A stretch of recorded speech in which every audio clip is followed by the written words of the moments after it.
Star Network is here. Oh, no punches! I'm real revolutionary right now.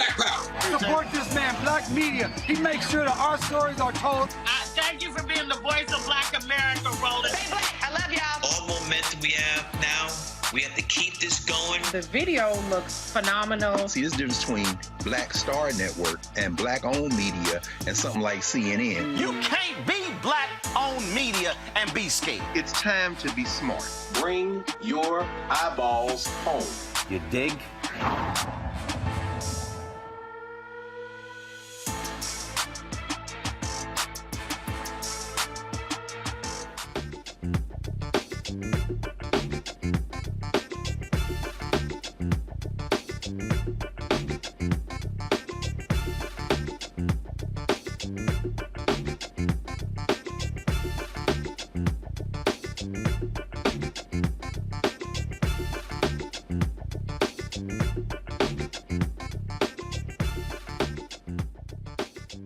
Today is Monday, November 13th, 2023. Coming up on Roland Unfiltered, streaming live on the Black Star Network. The Supreme Court finally adopting its first code of ethics after Clarence Thomas took a whole bunch of free trips, got his mama's house paid for, got his RV paid for. Samuel Alito taking free trips as well.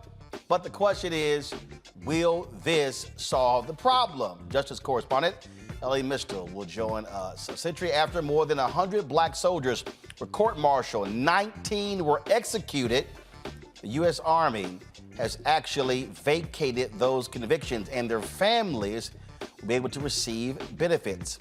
We'll show you the ceremony that took place in Houston today. We'll also talk with the director of a movie called The 24th about that black group that went after white folks in Houston in 1917. Also on today's show, Texas A&M football coach Jimbo Fisher getting more money to lead than he was initially paid to come.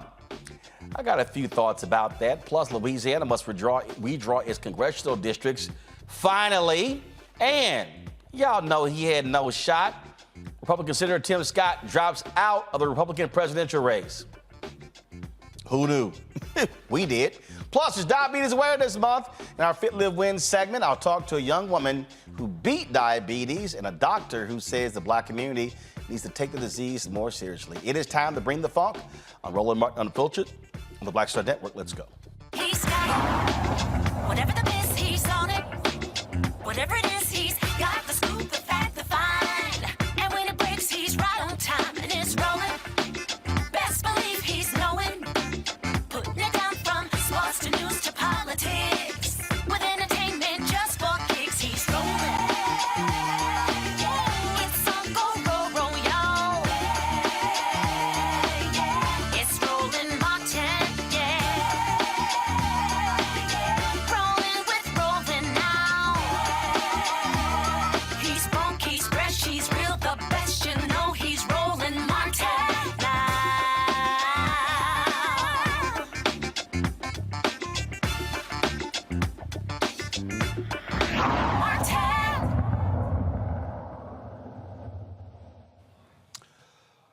Supreme Court is adopting its first code of ethics in the face of sustained criticism over undisclosed trips and gifts from wealthy benefactors, wealthy Republican benefactors, to a couple of justices. The policy issued by the court requires justices to provide more information about potential conflicts of interest. It would allow impartial panels of judges to review justices' decisions not to step down from cases and require public written explanations about their decisions not to recuse. It would also seek to improve transparency around gifts received by justices and set up a process to investigate and enforce violations around required disclosures. The Democratic bill had little prospect of becoming law in the Republican-controlled House, much less the closely divided Senate. Now, of course, the Supreme Court is trying to self-govern. Joining me now to break this all down is the nation's justice correspondent, Elie Mystal. Elie, glad to have you here. So let's just be clear. We can call this the Clarence Thomas rule. ProPublica has been dropping story after story showing how Clarence Thomas has benefited to the tune, frankly, of millions of dollars, fixing up and paying off his mama's house, forgiving a loan more than nearly $300,000 for his RV, the numerous trips on private aircraft, yachts, and things along those lines. How about the Supreme Court have a rule to say you can't take gifts from people? I wish this was the Clarence Thomas rule, okay? But to call this ethical code toothless is an insult to people with dentures, all right? There is simply no enforcement mechanism embodied in these ethics rules, right? So the Supreme Court is still the only ones in charge of determining whether or not they violated the ethics rules. To put it simply, this is Clarence Thomas saying that only Clarence Thomas knows if Clarence Thomas violated the rules. That's what this is. There's no actual enforcement mechanism. There's no penalty mechanism for judges who ignore these newly promulgated ethics rules. If they just throw them out and don't pay attention, there's no penalty mechanism into the rule. And Roland, more to the point, even if you read the rules at face value and you give them the credit to say that they're going to follow their own rules, there's nothing in here that would stop a single thing that Clarence Thomas did, all right? There's nothing in here that would stop him from taking gifts. There's nothing in here that would stop him from taking free vacations. There's nothing that would stop him from selling his mama's house to a Nazi memorabilia collector. There's nothing in here that would keep him from getting a new Winnebago. All of it, all that Clarence Thomas has done is literally in here, including, and this I think should be shocking to most people, including a softening of the rules about what you can do around your own family members, right? They changed the wording of the kind of prior kind of a lower court ethics rules to say that you're only in violation of, self-dealing to your own family if you knowingly use your prestige and position as a Supreme Court justice to help them, leaving the possibility that, if you accidentally help your wife because you didn't know that she was involved in, let's say, the coup attempt, then you're still fine. So I would love to say this is the Clarence Thomas rules, but actually these are Clarence Thomas rules, right? These are rules to allow Clarence to continue doing his graft and his corruption. See, to me, this is very basic. Why is a Supreme Court justice taking free trips from billionaires? I mean, I'm sorry. If a member of Congress did this, frankly, they can't. They can't. No, so, here's what's mind-boggling. These are 9 appointed individuals. Out of the 3 branches of government, there is no direct responsibility to the public. If you're the executive branch, you're the president, you are elected. If you're the legislative, House, and Senate, you are elected. These folks are not elected, and they literally are the final arbiters of all laws. So out of all 3 branches, they should be the most above reproach. But the bottom line is, what we've seen here, you can literally buy off a Supreme Court justice. Leonard Leo and these billionaires have been wining and dining these Supreme Court justices, go back to Antonin Scalia, the free hunting trips and the free yacht rides and all of that. You cannot tell me that if these billionaires are hooking you up, you are not talking about issues that they want the court to decide. Exactly. You're absolutely right. And the other thing that these rules don't do is prescribe what actually counts as having business before the court, right? One of the ways that I like to explain this is if you look at tax law. This term, there's going to be a huge tax law case with real implications about whether or not we're even allowed to have a wealth tax in this country, right? Now, you don't have to be a named litigant in that wealth tax lawsuit to have interest in what Clarence Thomas and Samuel Alito, how they rule on the wealth tax, right? You don't have to actually be the person going into the courthouse to have an interest in the outcome of that case, right? But according to these rules, unless Harlan Crow is literally the guy suing, to try to prevent the wealth tax from happening, Harlan Crow is free to wine and dine and, again, pay for Clarence Thomas's secret child's tuition as much as he wants. Now, what do you think they're talking about on the super yacht? What do you think they're talking about on the private jet? What do you think they're talking about at the exclusive resort? I promise you, Harlan Crow and other Republican billionaires like them are talking to these justices about things like the wealth tax. And Elliot, these ain't your boys from 40 years ago. These are some cats who are your new friends. So it's real clear what they're doing. This ain't I'm friends with Clarence. Well, how'd you become friends? When y'all become friends? 2021. It is important for people to remember that none of these people are Clarence Thomas's old college buddies, all right? None of these people were taking Clarence Thomas off on free vacations when all he was doing was harassing Anita Hill, all right? They only became friends once Thomas ascended to the Supreme Court. And that's where their quote unquote relationship started, right? So again, these ethics rules, if we're even going to call them rules, they really should be called a so-called ethics code, don't prescribe, don't restrain the judge's behavior on any of this. It's like building a dam out of a chain link fence, right? It's kind of a giant waste of everybody's time because it's not going to do anything to stop the water. And if you think of the water as the flow of money from rich Republican donors to Supreme Court justices, nothing stops. And nothing in this code makes it stop, meaning that it's useless. And Roland, I believe there's an audience of one for this, right? And that audience is Dick Durbin.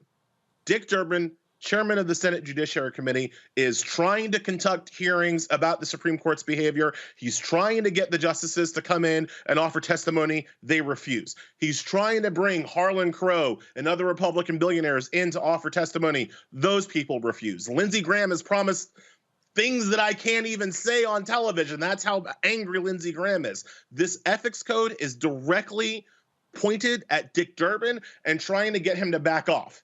And I hope he doesn't fall for it. I hope he doesn't take this weak sauce as an answer. I hope he continues with his investigation and continues pressing these justices to adopt a real code of ethics, not something they made up on the back of the envelope between themselves. Senator Dick Durbin needs to tell the Republicans, go to hell. This is where Democrats need to have a spine and say, no, we're going to call these folks.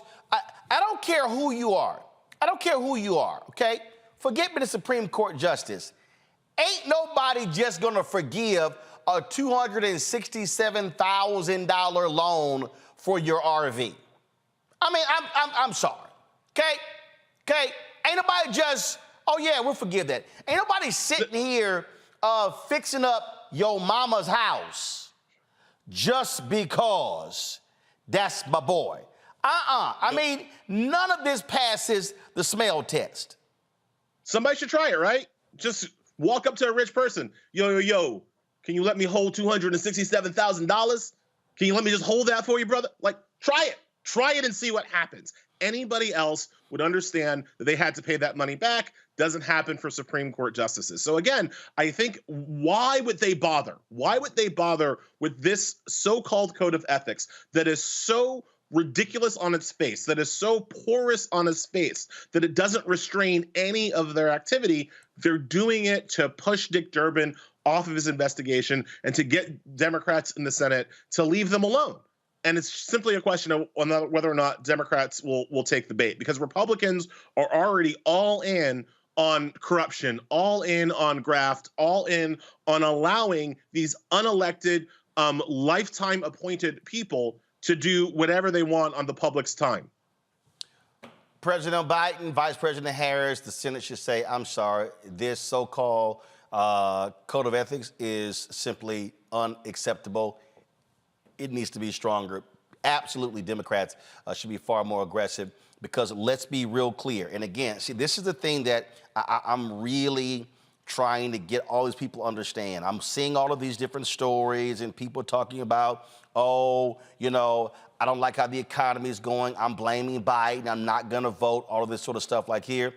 Let me be real clear with all of y'all.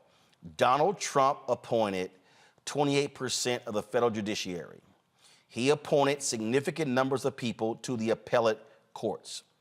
Biden-Harris has appointed upwards of 150 people. 50 of them are black judges. If you are even thinking about sitting the election out or voting for Trump because you're pissed off about one thing you didn't get, let me be very clear. If you believe in civil rights, if you believe in the environment, if you believe in voting rights, if you believe in people getting a fair shake who have been imprisoned and want to hear evidence being heard again, ain't no way in hell should you be sitting on the sidelines and acting like this next election is no big deal. Let me say it right now, and here's the deal. If Donald Trump wins, I will put money on it. Sam Alito and Clarence Thomas are going to retire to guarantee they appoint a younger Supreme Court justice, and that's going to solidify their 6-3 hold on the Supreme Court. For the rest of your natural life and mine and most of the people who are watching this show, right? Like you can't mess around with the Supreme Court because the Supreme Court claims that it has a veto power over everything else the government does. It has a veto power over the president and a veto power over Congress, right? So if you wanted student debt relief and you're wondering why you're not getting it, it's not Joe Biden's fault. He tried. He tried his best. It's the Supreme Court that went into your pocket and took that student debt relief away from you. If you care, like you said, Roland, about the environment and you wonder what's going to happen to the planet, it's the Supreme Court that is stopping any meaningful environmental legislation. If you care about gun rights and gun safety, it is the Supreme Court that is making our streets and movie theaters and school and elementary schools as dangerous as humanly possible. If you care about voting rights, if you want to be able to go vote safely and quickly and have your vote counted, if you want people who have been convicted of crimes to retain their constitutional rights to votes, it's the Supreme Court that's stopping it. And if you want civil rights, if you want LGBTQ rights, if you want women's reproductive rights, if you want any of that, you have to control the Supreme Court, and you can't let Republicans get in and appoint the next generation of Clarence Thomases and Sam Alitos based on what people like Harlan Crow want them, who they want to nominate, right? So it all does, from my perspective, come back to the Supreme Court because it's not just another branch of government. It claims to be the most powerful branch of government because it claims to have the power to veto the other two branches, right? So that's just what we're looking at in reality. And what you're looking at with the so-called ethics code is, again, this idea that these people are so powerful and beyond reproach that nobody can tell them no, that nobody can say, hey, maybe get your hand out of the cookie jar. Hey, maybe you should have to be transparent about your financial deal. Nobody can tell them no. And that's what they said today. Don't worry, we got it. We can police ourselves. Y'all go about your business now. Yeah, not buying it. Elie Mystal, Justice Correspondent for The Nation. We appreciate it. Thanks a lot.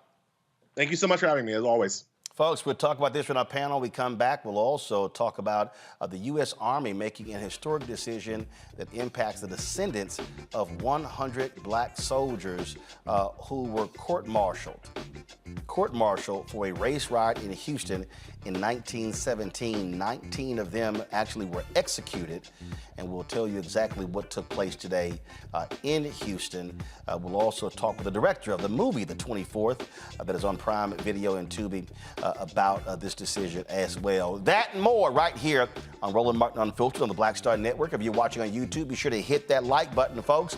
We want to easily get to 1,000, 2,000 likes. It impacts the YouTube algorithm so more people can actually see our video, which also drives revenue. Speaking of revenue, it's critically important you support us in what we do by joining our Bring the Funk fan club. The goal is to get 20,000 of our fans contributing on average $50 each over the course of a year. That's $4.19 a month, 13 cents today. Why is that important? Because the work that we do, folks, cannot be done without you. We're fighting the good fight, going after these advertisers, going after these ad agencies like OMD, going after Group M, going after Magna, all of these different people, and they do not support black-owned media like they should. Some $322 billion is spent every single year on advertising. Black-owned media gets anywhere from 0.5 to 1% of those dollars. And so when you give, it allows for us to be able to continue to have our Black Star Network app, to be able to be in this office, to buy new equipment, to pay staff, all those different things. And just so you understand, I'm always up front. You know, when it comes to our Black Star Network app with Vimeo, that's $166,000 a year. Our Associated Press subscription, which allows us access to video, live events, and photos and things along those lines, that's $172,000 a year. So those two things alone cost $320,000. That's just straight up real. And so when you support us, those are the kind of things that that's going to allow us to be able to have this show 2 hours a day, the Faraji Muhammad show 2 hours a day, have weekly shows by Deborah Owens and Dee Barnes and Jackie Hood Martin and Greg Carr, Stephanie Humphrey, plus Rolling with Roland. None of these things are possible without your support. So please send your check and money order. P.O. Box 57196, Washington, D.C. 20037-0196. Cash App is $RM Unfiltered. PayPal, R Martin Unfiltered. Venmo is RM Unfiltered. Zelle, Roland at RolandSMartin.com. Roland at RolandMartinUnfiltered.com. We'll be right back. Grow your business or career with Grow with Google's wide range of online courses, digital training, and tools. Gain in-demand job skills with flexible online training programs designed to put you on the fast track to jobs in high-growth fields. No experience is necessary. Learn at your own pace. Complete the online certificate program on your own terms. Stand out to employers, get on a path to in-demand jobs, and connect with top employers who are currently hiring. Take one professional career certificate program or all 6. Earn a Google Career Certificate to prepare for a job in a high-growth field like data analytics, project management, UX design, cybersecurity, and more. All professional career certificate programs must be completed by December 31st, 2024. Scan the QR code to complete the application. There are 1,000 scholarships available. Grow with Google and J. Hood and Associates. Be job ready and qualify for in-demand jobs. When you talk about blackness and what happens in black culture, we're about covering these things that matter to us, speaking to our issues and concerns. This is a genuine people-powered movement. There's a lot of stuff that we're not getting. You get it, and you spread the word. We wish to plead our own cause. Too long have others spoken for us. We cannot tell our own story if we can't pay for it. This is about covering us. Invest in black-owned media. Your dollars matter. We don't have to keep asking them to cover our stuff. So please support us in what we do, folks. We want to hit 2,000 people, $50 this month, raise $100,000. We're behind 100,000, so we want to hit that. Your money makes this possible.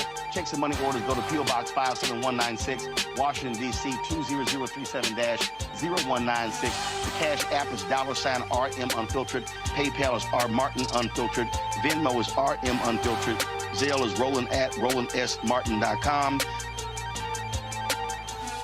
Hey, what's up? It's Sammy Roman. Hey, it's John Murray, the executive producer of the new Sherry Shepherd Talk Show. It's me, Sherry Shepherd, and you know what you're watching, Roland Martin Unfiltered.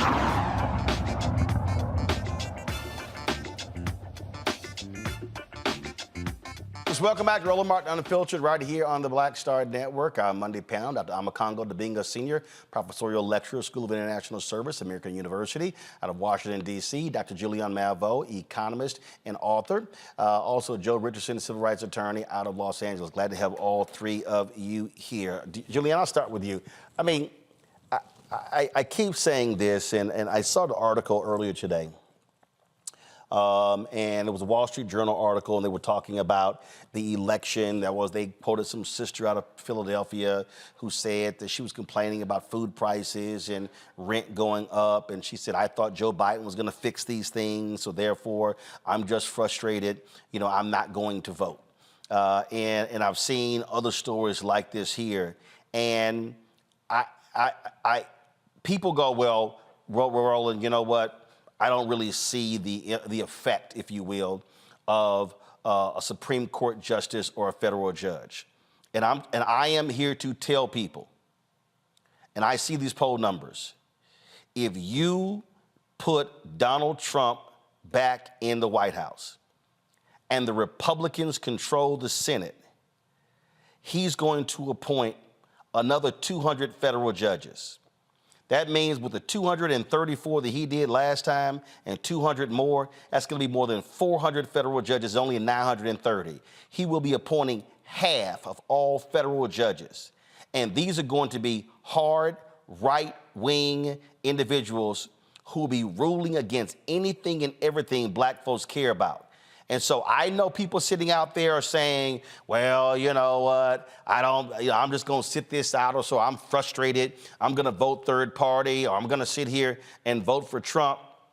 I can guarantee you the hell that we will have to endure if we have more of these right-wing judges, and they don't give a damn about the ethics. They don't care about the Supreme Court deal. They don't mind paying off Clarence Thomas and Samuel Alito with these free trips because they're going to get what the hell they want.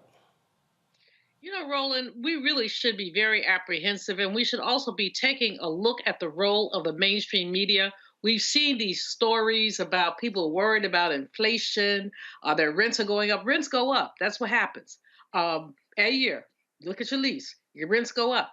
But you've got but there's also a reason why rent is going up. And I need people to understand that we built fewer housing stock between 2010 and 2020 because of the home foreclosure crisis in 2008. We built fewer this decade. This is the fewest number of homes that have been built since the 1930s.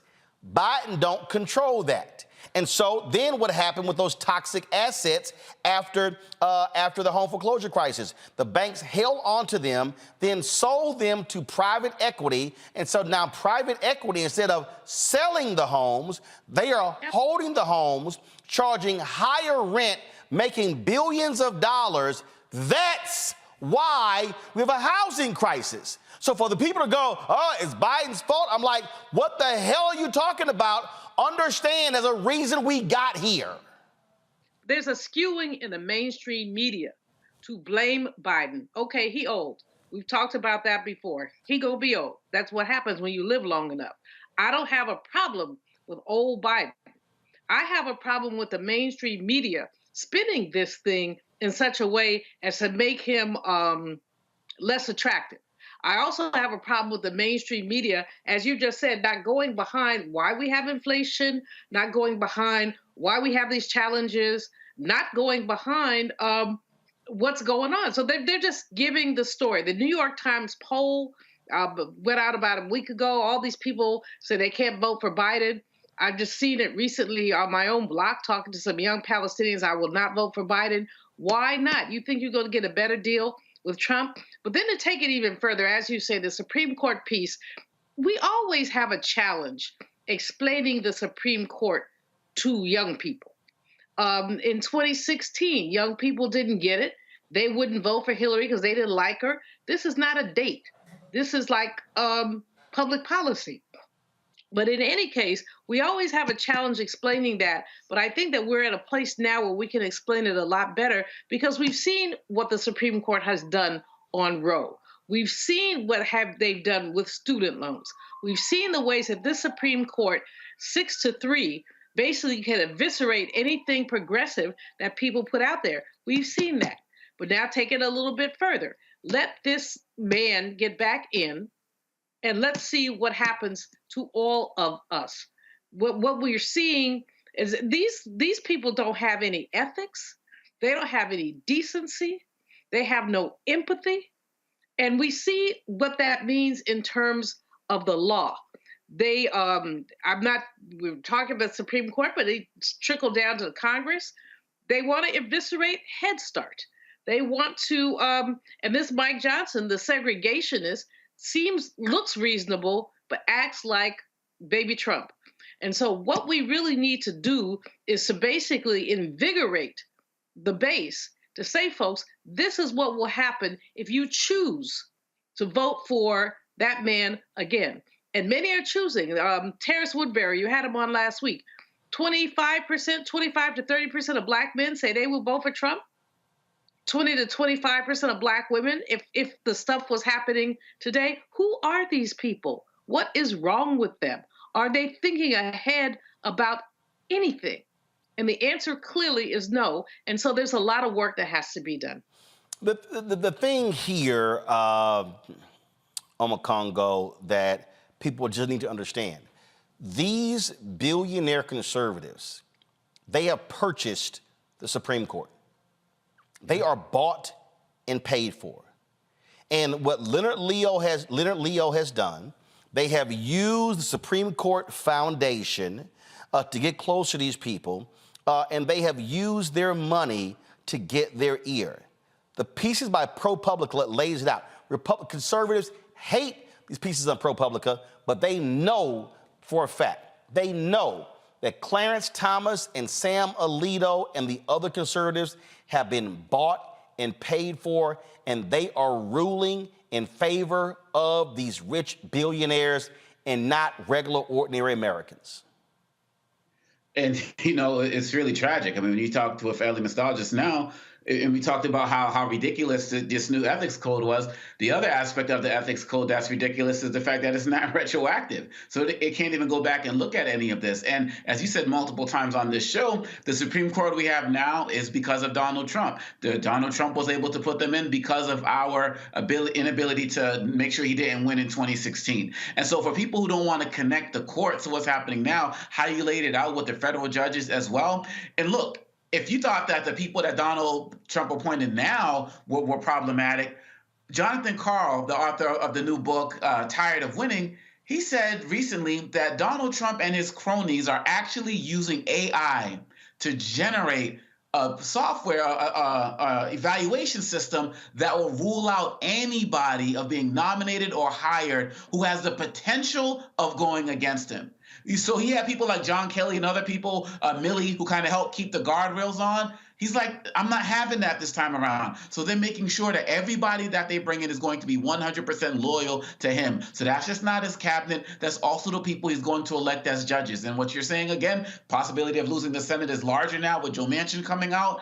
If we don't get it now, Roland, I don't know if we ever will. Over the weekend, Trump is calling his opponents vermin, using language that refers to genocide, Rwanda genocide, Congo, Holocaust, the list goes on and on. He's using that language proudly and boldly and talking about what he's going to do. And he has no respect for the judicial system if it goes against him. But if he can use them in any type of way to give some type of legal cover to what he's doing, people better watch out. And so Democrats, they really have to go harder in explaining the real choices we have right now.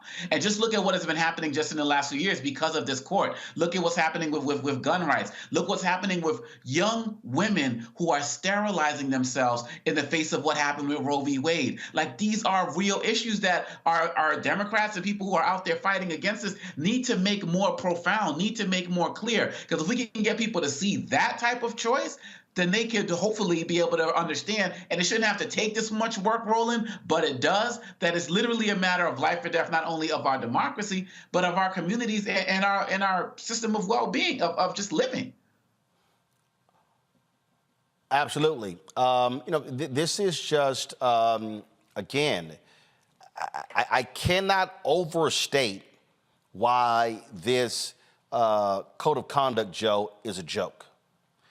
I cannot overstate to people how huge the Supreme Court and federal judges are. There is nothing that we talk about in this society when it comes to bills, when it comes to laws, that the Supreme Court cannot rule on.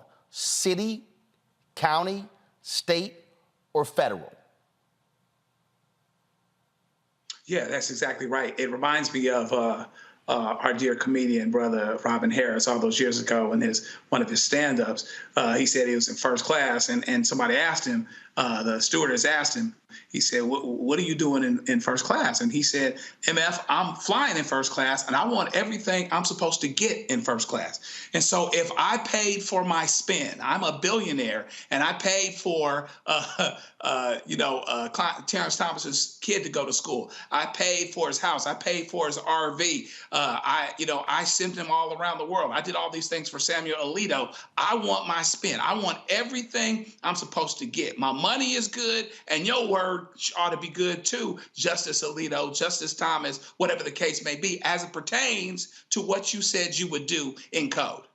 And so therefore, they have a certain expectation. It's like leaving the fox in charge of the henhouse, and he's saying, well, don't worry, I'm not hungry, I won't eat, everything is fine. And so everybody's supposed to just look the other way. So we have to continue to pay attention to this. This is the area where Republicans that aren't so interested anymore in debating on the issues, because they're going to be outnumbered on the issues, and because most bread and butter issues tend to belong with Democrats. This is how they keep control. And of course, as we know, the Supreme Court deals with absolutely everything. The greatest suggestion, the worst suggestion that we could take is that the Supreme Court doesn't matter, and that our vote doesn't matter, or that this election is about Joe Biden's age. Aside from the fact that Donald Trump is not a whole lot younger, just about as old, and in poor health, this is about democracy. This is about the rule of law, things that he does not believe in, and that he seeks Supreme Court justices and people all the way down the line on every level of the courts that agree with him. Well, this is the equivalent to me of buying a jury to ensure an outcome. Folks, hold tight 1 second. When we come back, the U.S. Army rights a wrong that is 106 years old. We'll tell you about the 24th Regiment, what took place in 1917. That, folks, is shocking and stunning. And finally, there is some justice. You're watching Roland Martin Unfiltered right here on the Black Star Network.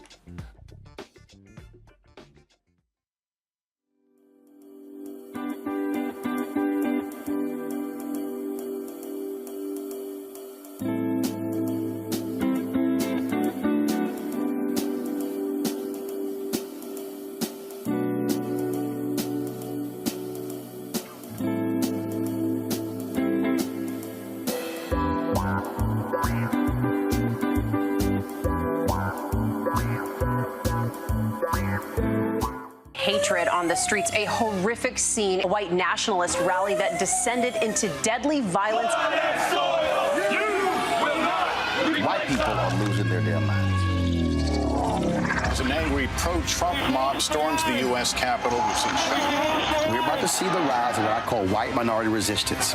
We have seen white folks in this country who simply cannot tolerate black folks voting. I think what we're seeing is the inevitable result of violent denial. This is part of American history. Every time that people of color have made progress, whether real or symbolic, there has been what Carol Anderson at Emory University calls white rage as a backlash. This is the rise of the Proud Boys and the Boogaloo Boys. America, there's going to be more of this. Here's all the Proud Boys, guys. This country is getting increasingly racist in its behaviors and its attitudes because of the fear of white people. The fear that they're taking our jobs, they're taking our resources, they're taking our women. This is white fear.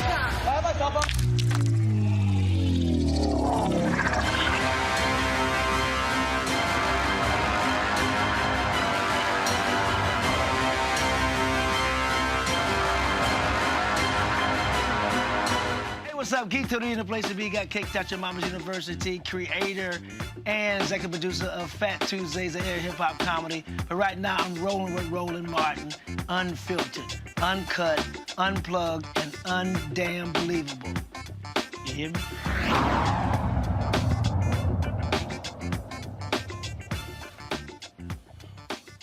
More than a century later, more than 110 black soldiers were convicted, first of all, have the convictions of murder and mutiny and assault overturned. This all as a result of the 1917 Houston riot, folks.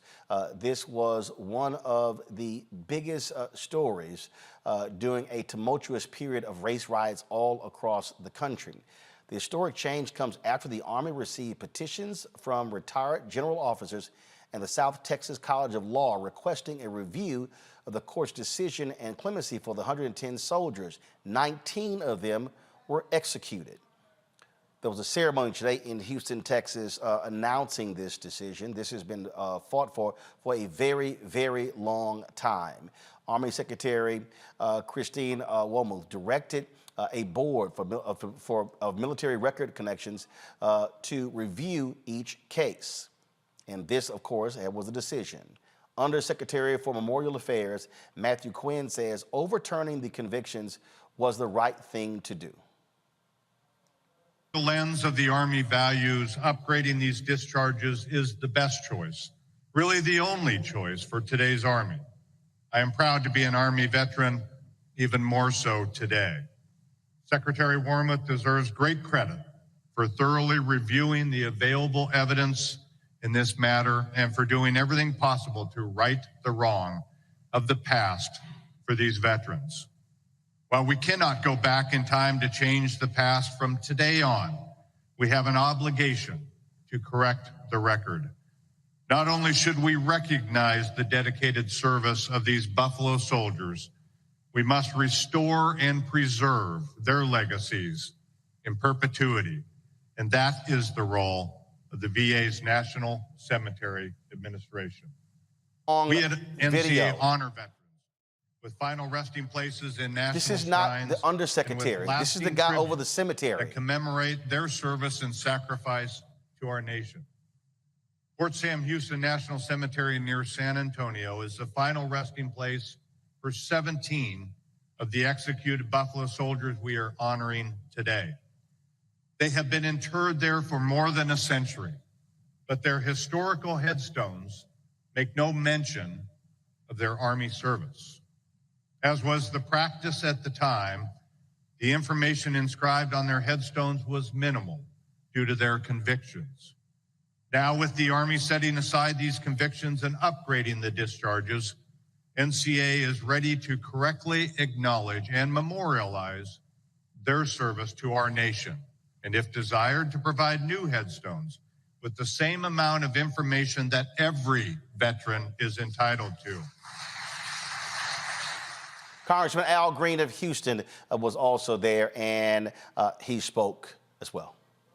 1917, in the midst of a world at war, our nation bore witness to a great travesty, a tragedy that has taken over a century to address. Today, as we gather to acknowledge and rectify an injustice, we must first reflect, as has been done by others before me, but reflect on the imperfections of our past.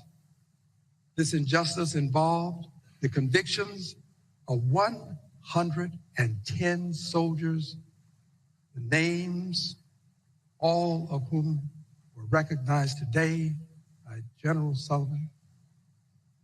After a flawed investigation and a flawed trial, this all happened after the Camp Logan riots, as they were called. Many of these men, defenders of our nation, were denied the very principles of justice that this great nation was founded upon. And they were endeavoring to protect those very principles of justice. These soldiers deserved a fair trial, a genuine investigation, and most importantly, the respect and dignity of their roles as servicemen. In their haste and prejudice, the enforcers of our justice system failed them. However, in contrast to that fact, we are here today. And the fact that we are here is a testament to the resiliency of our justice system, to the enduring spirit of truth, and to the fact that we can admit our wrongs and strive to right them. Our journey as a nation has too often been one of transgressions committed, acknowledgments made, atonement required, and enlightenment realized. We have moved from a deeply divided society governed by the inhumanity of prejudice to occasions such as today's, wherein the very institution that was once the perpetrator of an injustice seeks to redress its wrongs. Yet, while we commemorate this momentous occasion, wherein we have literally bent the arc of the moral universe toward justice, we cannot rest on our laurels.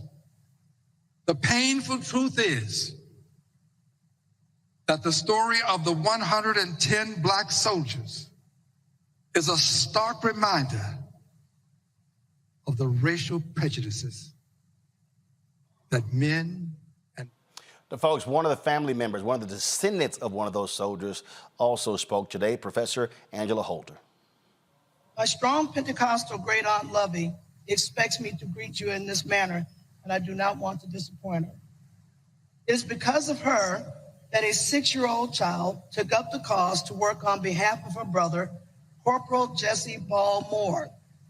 I ask for your indulgence as I have 2 messages to deliver.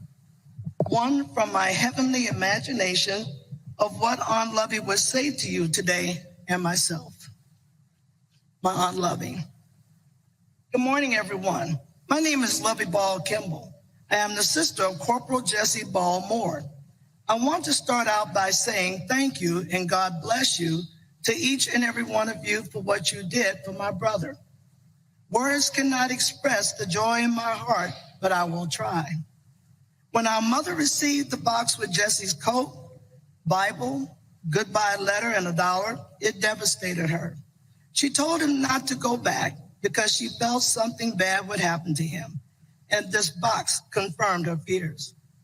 He first signed up with permission from Uncle Alec Moore, his guardian.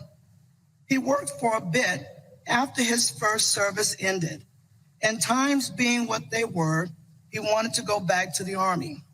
Well, that uniform did make him look good, and he felt important serving his country. In Baton Rouge, there were programs honoring the men who served, and we participated in these services to keep his memory alive. I kept a picture of him and named my daughter Jessie. She was born before he died, and after he died, we still had a Jessie to love.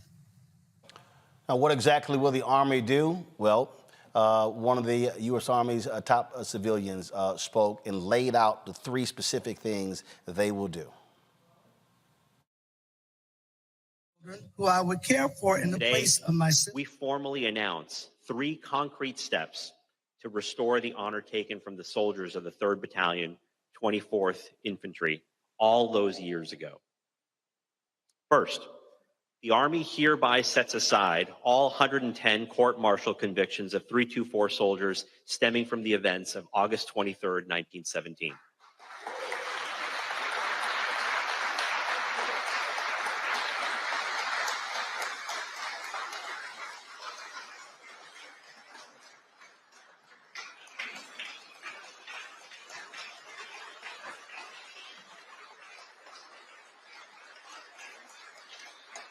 Thank you. And second, we direct the correction of military records to show honorable discharge for the 95 soldiers of 324 not restored to duty.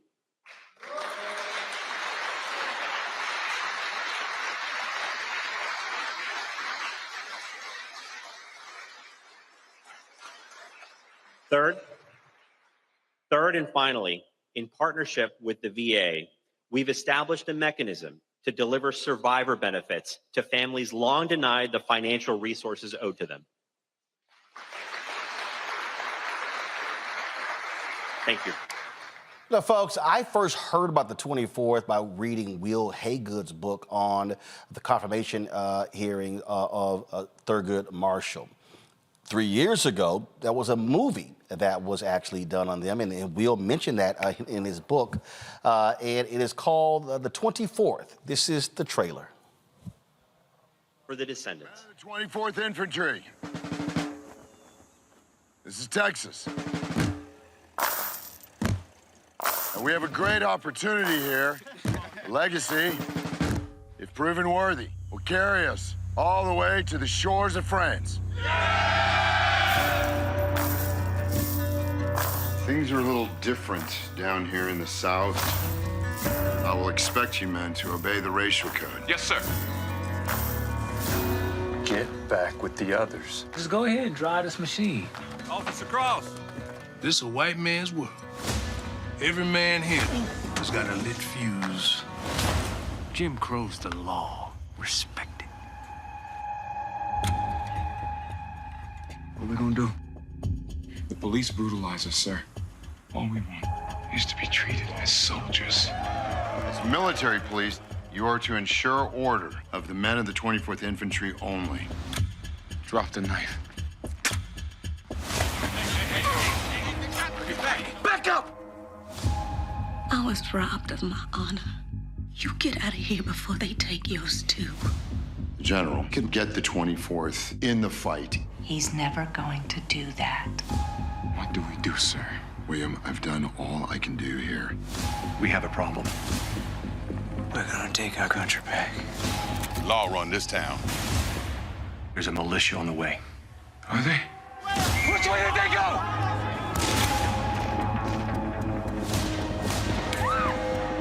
Keep pushing people down.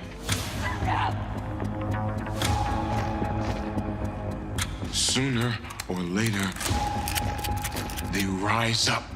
Fire! Can you identify any of the leaders of the mutiny?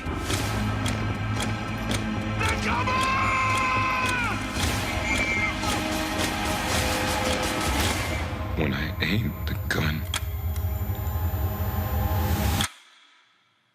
I saw a man.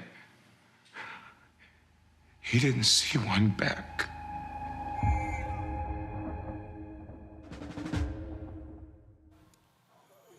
A lot of you may not even know that movie came out. It came out during COVID. I didn't know. But joining me right now is the director, Kevin Willmott, of The 24th. Kevin, glad to have you here. Praise the Lord for Instagram. I was talking to Michael T. Williamson, and he was telling me about it. And so then I go to Instagram, and I'm trying to find you. And I sent you a DM, and I didn't hear back. But then I saw a photo of you and Spike Lee on your Instagram page. So I hit Spike. Spike sent me your number, and boom, you are here. So I am so glad to have you. I'm a native of Houston and had no idea about this story. Yeah, that's the American problem, right? I mean, that's kind of what we do. You know, we hide the real history from the public.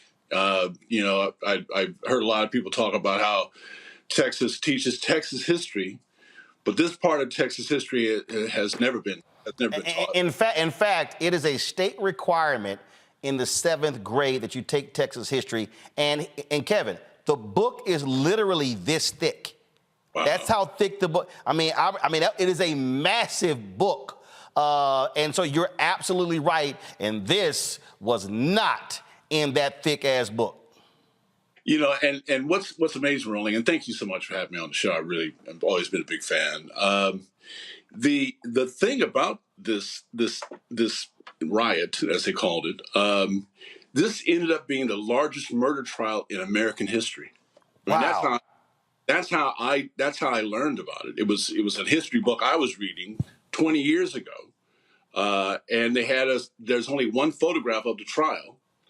And 64 Buffalo soldiers on trial at one time, and the inscribed caption was the largest murder trial in American history. And I'm a history geek. I had never heard anything about it.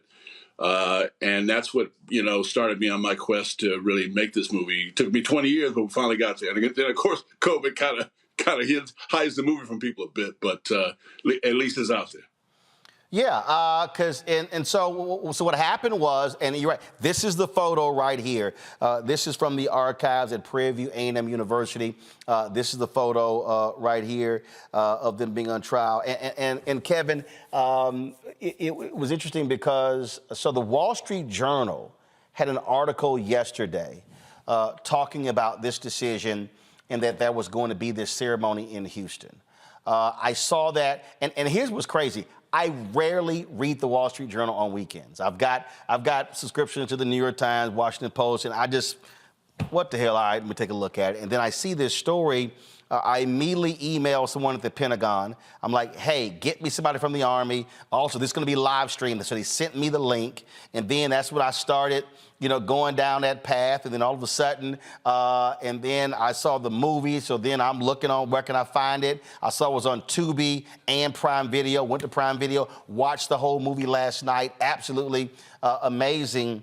And it's just another example. And this is also 4 years before Tulsa. Tulsa race massacre. And the thing is, when we look at this, 19 brothers executed, placed in unmarked graves, but their names were placed on paper inside of glass bottles in the caskets. And when you read this account of how the Army did no real investigation, and it was pretty much, they black, they're guilty.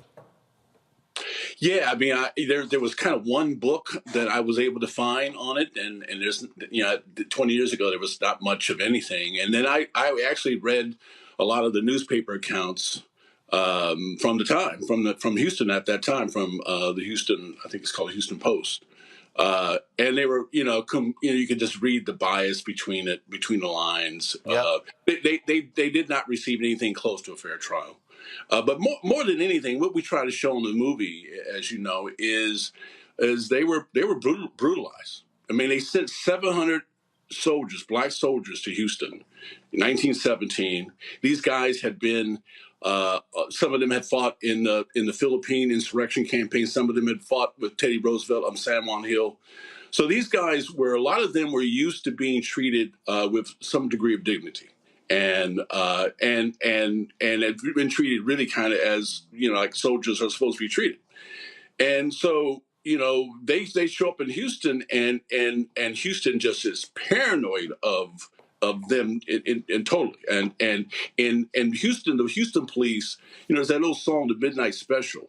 And in that song, they talk about Houston and they talk about the police in Houston specifically. And that's an old blues song from Leadbelly back in the days, and the Houston police had a notorious, record of brutalizing everybody, but specifically black people and Mexicans, and so when these 700 black soldiers show up, they just unleashed holy hell on them. Well, all across the country, white folks could not stand black men with guns in their hands, even though they had that uniform on. We can, and it was crazy. I mean, so my dad has texted me. He said he'd been long knew about Camp Logan. And here's what's crazy. What is now Memorial Park in Houston is where Camp Logan was. And again, I'm like you. I love history. No idea that's why it was called Memorial Park. They play the PGA golf tour there. I played there numerous times. Not one time. Matter of fact, when I go, I'm gonna hit the mayor to find out. I mean, is there a marker? Is there anything there that explains that? I've been to Memorial Park numerous times and never knew that was the site of Camp Logan. I don't think there's anything. There might be some small thing, but I don't think anything of significance is there, from what I understand. No, it's been a hidden piece of American history for far too long. This is an amazing day. I mean, I have to be honest with you. I never thought they would do it. I mean, one of the things that you often would hear about this case is that this is the first time of all the civil unrest cases in American history This is the first time more whites died than blacks, and the only time. And wow. And it was because these men, these were trained soldiers, and these guys had been brutalized and brutalized and brutalized. They finally snapped. They couldn't take any more. 150 black soldiers march on Houston, Texas, in full combat gear, and they specifically went after the police. But you got to remember, this is before Gandhi. This is before the civil rights movement. This is before anything could have taught them how to respond in any other way. I mean, these are soldiers, and they're used to fighting, and they had fought overseas for people's rights, but could not fight at home for their own rights. And one of the things they kept saying was that they desperately wanted to fight in World War I in France, but they were never sent. See, and that's what people don't understand. I mean, we just had Veterans Day on Sunday, and the reality is these were black men who could not have rights in this country, but were willing to fight for this country in order to preserve the rights that they could not access. The idea was always that if we fight overseas and show our loyalty and show our patriotism, maybe they'll give us our rights back. Well, the black newspapers led, it's called the Double V campaign, victory at home and victory abroad, the Pittsburgh Courier, Chicago Defender, all of them. And also, if people read Ethan McKelly's book on the Chicago Defender, this country could not stand that black newspapers like the Chicago Defender were writing about racism experienced by the soldiers, and they threatened the black newspapers with treason, to try them for treason. They said because they were stirring up dissension among the troops, and they were actually writing about the racism that black troops were facing in the military. I mean, it's so unbelievable that this is our life and our history, but it is, and it's so important that we tell these stories. I mean, one of the things I think that we see now is that they're trying to make these stories go away. And they're trying to erase these things from history. And as we know about the Holocaust and all the other horrible things in life, it's important to remember the Holocaust that happened here as well. And it's important. And just as there's Tulsa and Houston, there were, as you know, Roland, there's countless numbers of these incidents all over the country. And it's very hard to get a movie made about them. But it's important that black audiences specifically, watch these movies and embrace these movies and tell others about these movies, because, Hollywood, never has wanted to tell this side of our history. And so it's hard to get a movie like this made. And it's really important because obviously, the Republican Party, a lot of other folks, they don't want to hear about this. They don't want their kids to know about it. They don't want to know about American history. This is more than anything. This is American history, and it's it's being attacked. Kevin, hold on one second. I got to go to a quick break because I got a few more questions. For everybody who's watching, I want you to understand that the movie that Kevin directed is called The 24th. You can watch it on Tubi. You can watch it on Amazon Prime Video. Of course, our 24-hour streaming channel is also on Amazon Prime Video. You don't have to pay extra. If you're a Prime Video subscriber, you don't have to pay extra to actually see it. It comes with it. Again, I saw it last night. It's an unbelievable movie. Troy Byers, who was in Empire, he is in this movie. Michael T. Williamson is in this movie as well. It is an absolute important movie. And this moment in history is, again, it is absolutely stunning that they're vacating this. And for a lot of people, I see y'all comments, well, what do they get? The descendants of these soldiers now can qualify for Veteran Affairs benefits. And so that is there. And so, yes, it's 106 years too late, but history still needs to be repaired and fixed. I'll be right back in a moment on Roland Martin Unfiltered on the Black Star Network. I'm Dee Barnes, and next on The Frequency, we have griot, performance artist, and author writer, singer, and composer, Queen Mother Nana Camille Yarborough. Please join us for an incredible conversation with knowledge, wisdom, and power of the elders. I'm a perception changer. You're a rearranger. You're a mind evolver and a problem solver. You're a beast eater, a soul excreter, a void filler, and a bile spiller. You are a thought former, a plan former, a power orchestrator, and a tongue translator. Right here on the frequency on the Black Star Network. On the next Get Wealthy with me, Deborah Owens, America's Wealth Coach, inflation is on the rise. Interest rates are high. Can you still thrive during these uncertain times? On the next Get Wealthy, you're gonna meet a woman who's done just that, living proof of what you need to do to flourish during these uncertain times. These are times where you take advantage of what's going on. This is how people get rich or richer. That's right here on Get Wealthy, only on Black Star Network.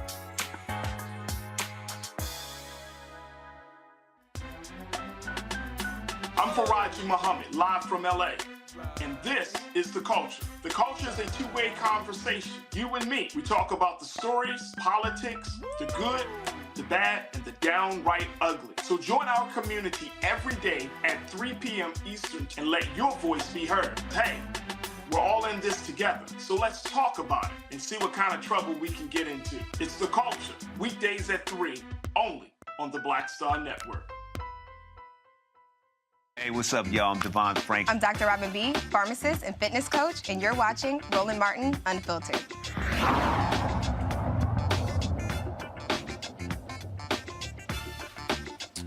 Folks, welcome back. We're talking about the historic decision by the United States Army to vacate the convictions of 110 black soldiers involved in a race riot in Houston in 1917. There was a ceremony today in Houston announcing this decision and also announcing the steps that they are taking to, one, provide benefits to the descendants of these soldiers. We're talking with Kevin Willmott. He is the director of the movie, The 24th, and he joins us right now. And Kevin, it's interesting. So during the break, first of all, I'm sitting there texting the mayor of Houston right now, my alpha brother, about this here. But I went to the website of the Memorial Park Conservancy, and they're the ones, and so I'm looking here, and I'm looking under history. And as I'm going under here, so this is literally what it says. It says, the park was to be named to honor the soldiers who fought in World War I and trained in Camp Logan, today known as Memorial Park. Camp Logan was one of a handful of training camps established to train and convert members of the National Guard to become U.S. military service members. So first of all, was Camp Logan there to train black soldiers or all soldiers? They trained all soldiers. Okay. But you know, they had a black section. Gotcha. And obviously, nowhere in here is there any mention of what took place. And it looks like we may have lost Kevin there. Let me know we have him back. There we go. There we go. Okay, so there's nowhere in here is there any mention of what took place in 1917. Matter of fact, let's see here. There is a timeline here. This is the extent of it. Camp Logan, 1917. The United States enters the First World War, and the War Department leases 7,600 acres of forested land on Buffalo Bayou to establish a training base named Camp Logan. The camp trains 70,000 soldiers, housing 30,000 at any given time, and is a social center of Houston. Nearly 1,000 Camp Logan soldiers lose their lives during the war, and over 6,200 are wounded. There are stories of heroism and bravery associated with Camp Logan. Among them, the 370th Regiment, after training at Camp Logan, go on to serve with the French military and become the most decorated in all of World War I. There are also stories of tragedy associated with the camp, including the Houston Mutiny and Riot, which took place on the night of August 23rd, 1917. Kevin, that's it. That's all you get. That's all you get, right? That's it. Like, Black ain't mentioned, but you also know this called the Houston Mutiny and Riot. Not race riot, but just go ahead. Yeah, well, that's the deal.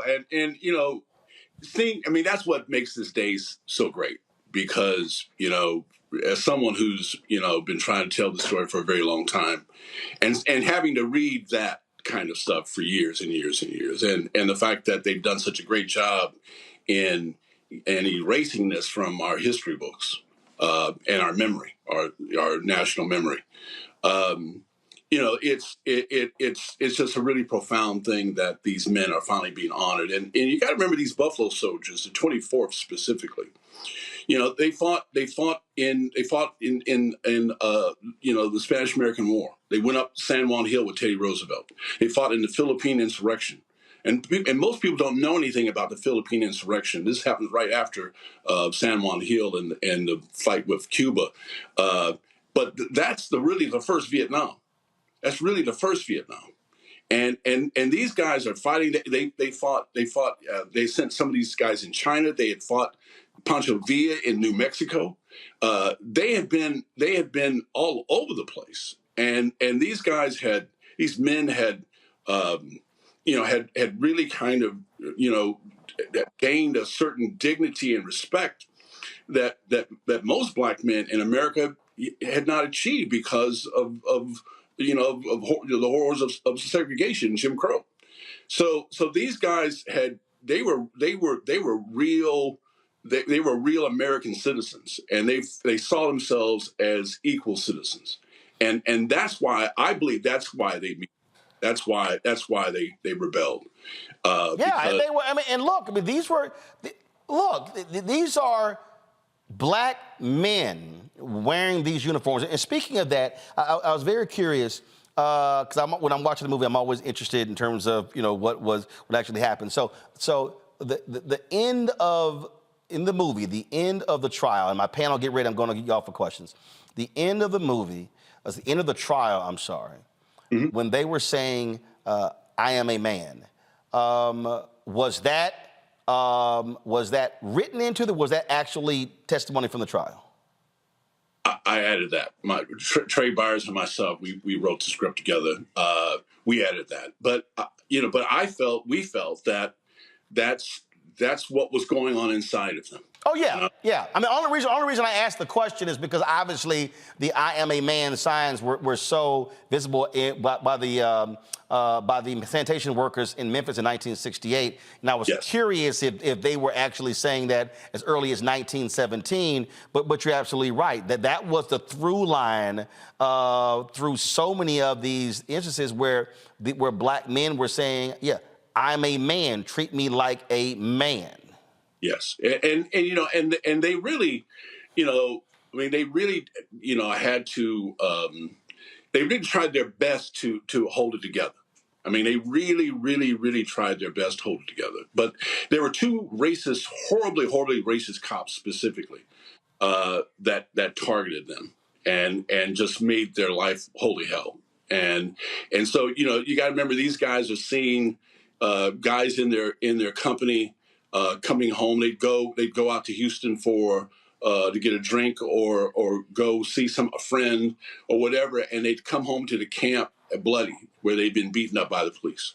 And this was day after day after day after day. And eventually, as we show in the movie, they went after who was Corporal Baltimore. We call him Boston in the film. Trey Byers plays in the movie. They went after Baltimore, who was one of the real leaders of the company, and it was an MP who was trying to keep things at rest, to keep things, you know, at peace with the situation there. Black MPs were not allowed to carry firearms, so when the police went after him, they started to try to kill him. He had to flee. The word got back to the camp and soldiers that Boston, we call him in the film, had been murdered by the police. And you got to remember, this was not long after another horrible racial massacre in East St. Louis. Yep. And so the whole idea of a white mob coming and murdering you was not conjecture. I mean, this was in everybody's mind, everybody's conscious, everybody's, just ready to have something like that happen to them. And so when the word got back that a mob was coming to the camp soldiers, that's what led them to march on the city. Questions from the panel. Joe, you're first. Well, brother, I mean, I, of course, have blown away. My wife's family is from Houston. This has not come up at the barbecue. This has not come up at Congressional Black Caucus or anything. And I'll be watching the movie tonight myself. And so I appreciate what you've done. And maybe it's a little bit of a delayed thing, but it is really getting, hopefully, the credit that it deserves. Making a connection to not only this story, but to other stories. Again, it's amazing that this has happened and that this has led to what it actually has in terms of this formal recognition by the U.S. government. Are there other stories that are on your heart to tell similarly along this theme that could not only inform about something that we don't know about that's gone on in relative plain sight, but it could also inform us for the future? Well, I think there's a lot of smaller incidents like this that happen all over the country. That period from after slavery, 1870 or so to, the 1920s and 30s are just full of these incidents. And towns that were wiped out, massacres that happened, all of that kind of stuff. And so there's just a lot of stories there. I mean, obviously, it's amazing that, again, 20 years ago when I first learned about the Tulsa riot, Tulsa massacre, it's amazing that the movie does not exist yet on that. And what I would hear in Hollywood is that, people have talked about it, but nothing's ever, and hopefully something's happening now. I've not heard. But, well, because Hollywood loves white heroes. That's why the Big Seven wouldn't, George Lucas said it, they wouldn't do a damn thing with Red Tails because they literally said to George Lucas, where are the white heroes? And he went, the heroes are the black guys. And that's why he put $60 million of his own money into the movie because they would not. They literally said to George Lucas, we need some white heroes. Yeah, I have to tell you, Roland, funny story about that. When I was in grad school, this was in the 1980s, I had a meeting with Lucasfilm about that movie. That tells you how long ago that was. That was a long time ago. Yeah, I mean, there's so many stories like that, obviously one that I hope to be involved in is one about the Black Panther tank division, that worked with Patton, that, there's so many stories like that, especially about military stories. We mentioned one in the 24th about a guy by the name of Fagan. And he was a captain. He was a black captain who was serving in the Philippine insurrection. Yeah, I remember. And what they did was that was a real racial war. I mean, they called the Filipinos the Big N, and white troops were treating the 24th guys horribly on all kind of levels. And Fagan deserted, joined the Filipino army, and fought the American soldiers. Whoa! Yes. And that's that story. I worked with Oliver Stone on when I first learned about this. I worked with him on a story about the Philippine insurrection, and that's when I learned about Fagan's story. But Fagan's story is one again of a piece of slice of a black history that And I'm always geared toward the rebellion stories. Yeah. I like the stories that because I know those are the ones that really get erased and buried. Yeah, well, because the last thing they wanted to see are black people fighting back. Speaking of that, before I go to Julian, Tyler Perry tweeted this 2 days ago, honoring the 855 women of color who served in Europe during World War II. Go to my iPad. No matter who tries to write you out of history, we will be sure that the truth is known. Here's to the 688 Postal Directory Battalion. I can't wait for the world to see our movie. Happy Veterans Day. Tyler Perry has been working on that movie. Kerry Washington stars in it. And so that's another one of those movies that people have no idea about this group of sisters that existed. And he's actually, he's been working on that movie for the last several months. Julianne Malveaux. Oh, my brother, first of all, you have filled up my heart. I knew about the 24th, but I did not know about your film, which I will be watching as soon as we get off the air this evening. I'm very grateful for the uplift.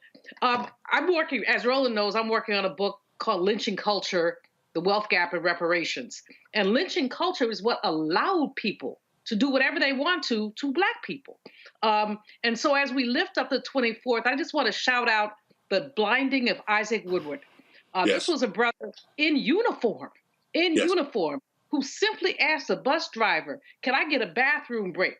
And as a result, the bus driver was insulted. Again, your theme, I am a man. These brothers came back and they wanted to be treated decently. They didn't want VIP treatment. They just want to be treated decently. You got to go to the bathroom. Stop the GD bus and let me go to the bathroom. No, the bus driver called the police and the police beat this brother, blinded him, poured alcohol over him, and then said he was drunk and disorderly. But the thing is, I mean, I encourage people to go to the Equal Justice Initiative. They got a book about lynching in uniform. Nothing made white folks madder than to see a Black man with a gun or in uniform, because it really broke the Southern social code. It suggested that, yes, indeed, we were equal. So as you, as I said, I read about the Houston, I don't use the word riot at all, but about the Houston uprising. Right. Yes, uprising, thank you. But I'd heard about it and I've read about it at length. But my question is, what did you find out that you couldn't put on film? Because all too often we're silenced. Even though I know you're a courageous brother and I appreciate it, I also know that you got to get funders and blah, blah, and blah, blah, and blah, blah. Is there any part of the story that you swallowed? You know, fortunately, we didn't. I mean, one thing that we had to do budget wise was that we originally wanted to open the movie with a scene from the East St. Louis massacre. And because that massacre really kind of set the consciousness of these men. So these men were raising money to send to East St. Louis. You know, it was very much on their minds, a white mob, you know, it was a massacre in East St. Louis. And so just horrible stuff that happened there. And so that to me was kind of I wish I could have shown at least some of that, because that sets the stage for the response that they gave. I mean, it doesn't justify it. It doesn't, but it makes you understand what was in their heads, makes you understand where their minds were at, and why with this word getting back to them that they are being attacked, they full well believed that they were being attacked. But in the end, I think, it boils down to the fact that they were, as you were saying, they were men. They were real men. And what I mean by that, not connecting it to the violence, but connecting it to the dignity. Yeah. I mean, they were dignified men who expected equal treatment. And that's why today is such a great day, because this horrible atrocity that happened in terms of them, these men being hung. Baltimore was hung. It was one of the men that was hung. And so erasing this is a really great thing. Congo. This is really powerful, Mr. Willmott, and I can't wait to watch this myself. I graduated from college in the late 90s, and even up until that point, a lot of Black people will see a career in the military as a viable career, as a possible great career. Now I speak to young people across the country, and in these high schools and colleges I go to, many of the Black youth that I'm talking to have no interest in the military. How can movies like this help kind of reignite that aspect of young Black people looking at the military as a possible career, as a possible, different way to serve the country as well? In a time where people are trying to erase these stories or not even allow them to come to the forefront.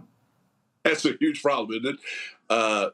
You're right. I mean, I think the more you tell these stories, the more you can have, what I would call real patriotism. And real patriotism is when you get to have the full story, the full history.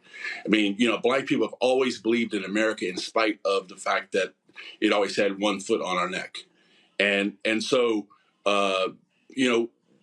that fact alone, when you don't hide that fact, it tells young people that how much black folks, African Americans, have always loved this country, and how we've always stood up for this country, and we maybe more than anybody are the ones that have kind of, embodied the American dream, in terms of making this country stand up for what it says it believes in.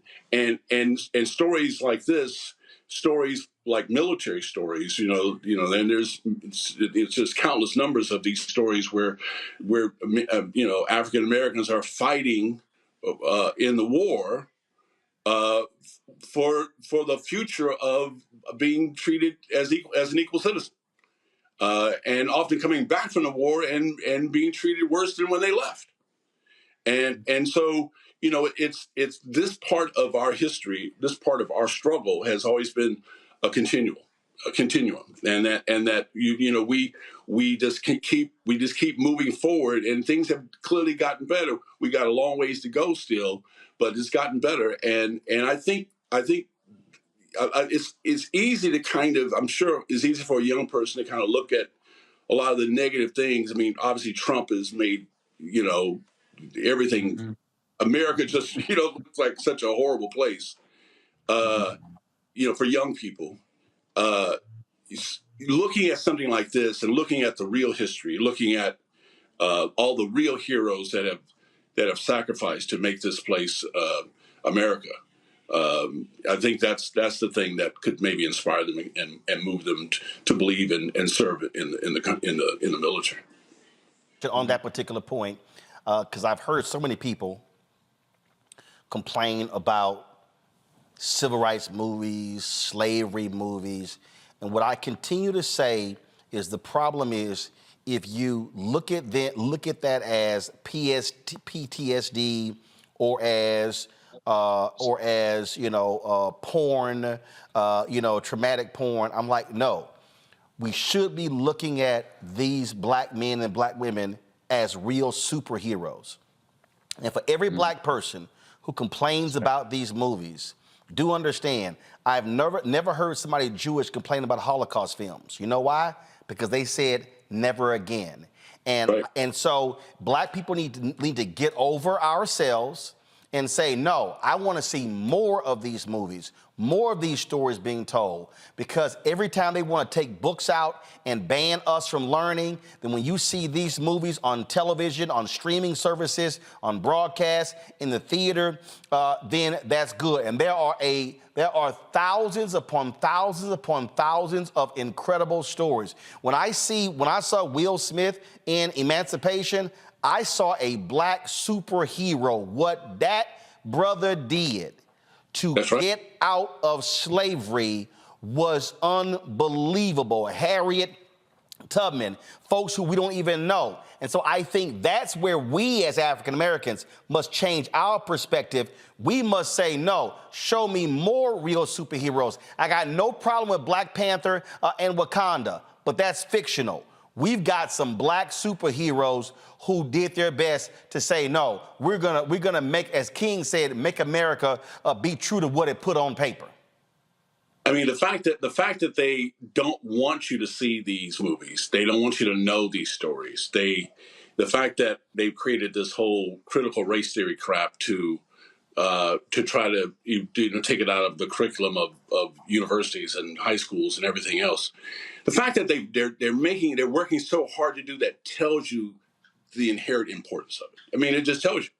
I mean, clearly, this is what makes America, what's going to make America go to this next level. Yeah. And if they try to take your vote, that means it's real damn important. If they're trying to get rid of your history, it must be important. Must be important. And these movies allow us to take ownership of the history. It's really important for us to take ownership of this history. When people talk about slavery porn and all that kind of crap, that is exactly what racist people in America want you to believe. Because then you're saying, I don't want to know what happened to grandma. I don't care about what happened to great grandpa. I don't want to know what happened to my mom and dad.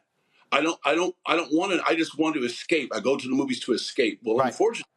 Unfortunately, movies have, not all movies can make you escape. Sometimes movies have to make you understand who you are and where you've been and probably where you're going. Yep. And last point, folks, you heard Kevin say this was a 20-year process. And I got no problem saying it, when we shit on movies about us, do understand it makes it harder when he goes to the studio, when he goes to try to get financing. When we look about what people said about Nate Parker and The Birth of a Nation. Okay, I can go on about Ava and Selma.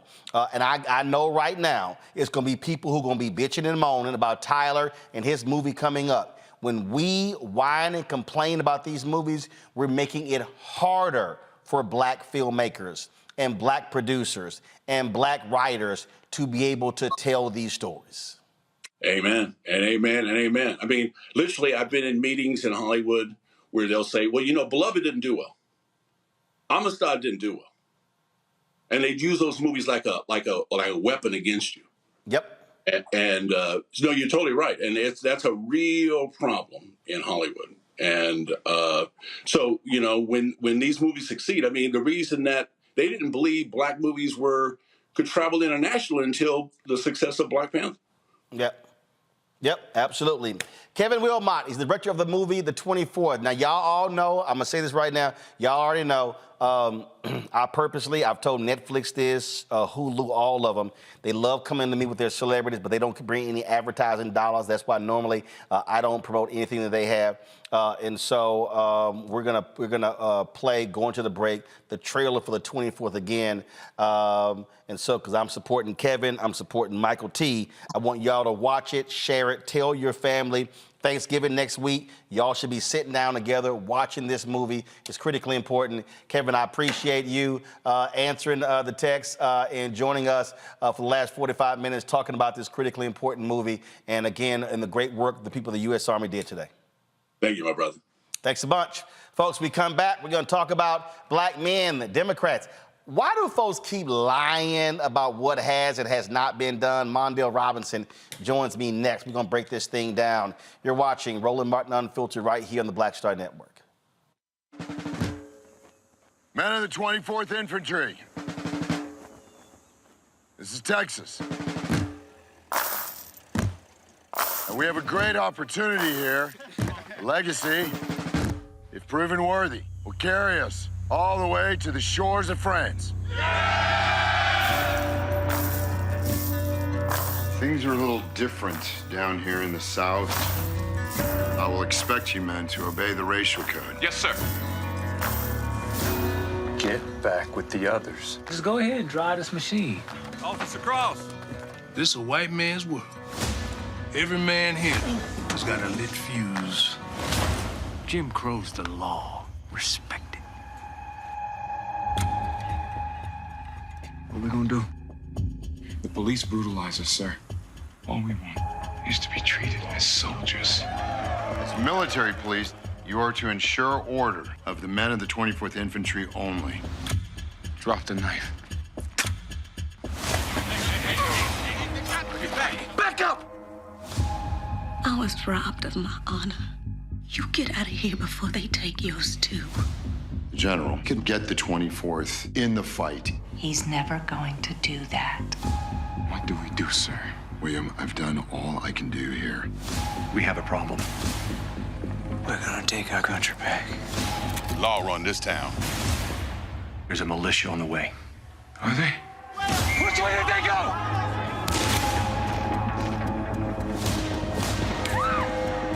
Keep pushing people down. Sooner or later, they rise up. Can you identify any of the leaders of the mutiny?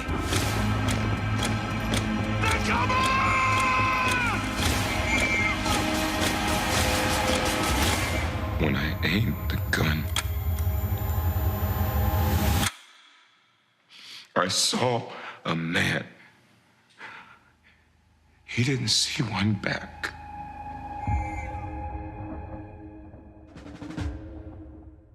Hello, we're the Critter Fixers. I'm Dr. Bernard Hodges. And I'm Dr. Terrence Ferguson. And you're tuned in to Roland Martin Unfiltered.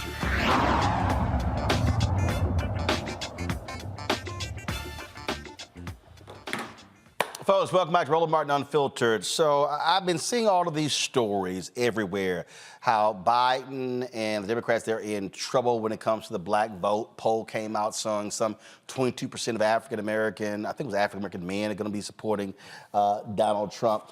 Over the weekend, go to my iPad. This individual here, this Al-Haj Gil Chenault. So it says self-made black millionaire, real estate investor, blah, blah, blah, blah, blah, blah. So what he did was he posted this clip on his Instagram channel, and it featured some comments by Van Jones. Pull the audio up. A little bit deeper, among black men, Trump actually wins by 3 points in this poll, 49 to 46. Shocking. It's shocking. First of all, overall, the Biden-Harris coalition could be called the Humpty Dumpty coalition right now. Just falling apart.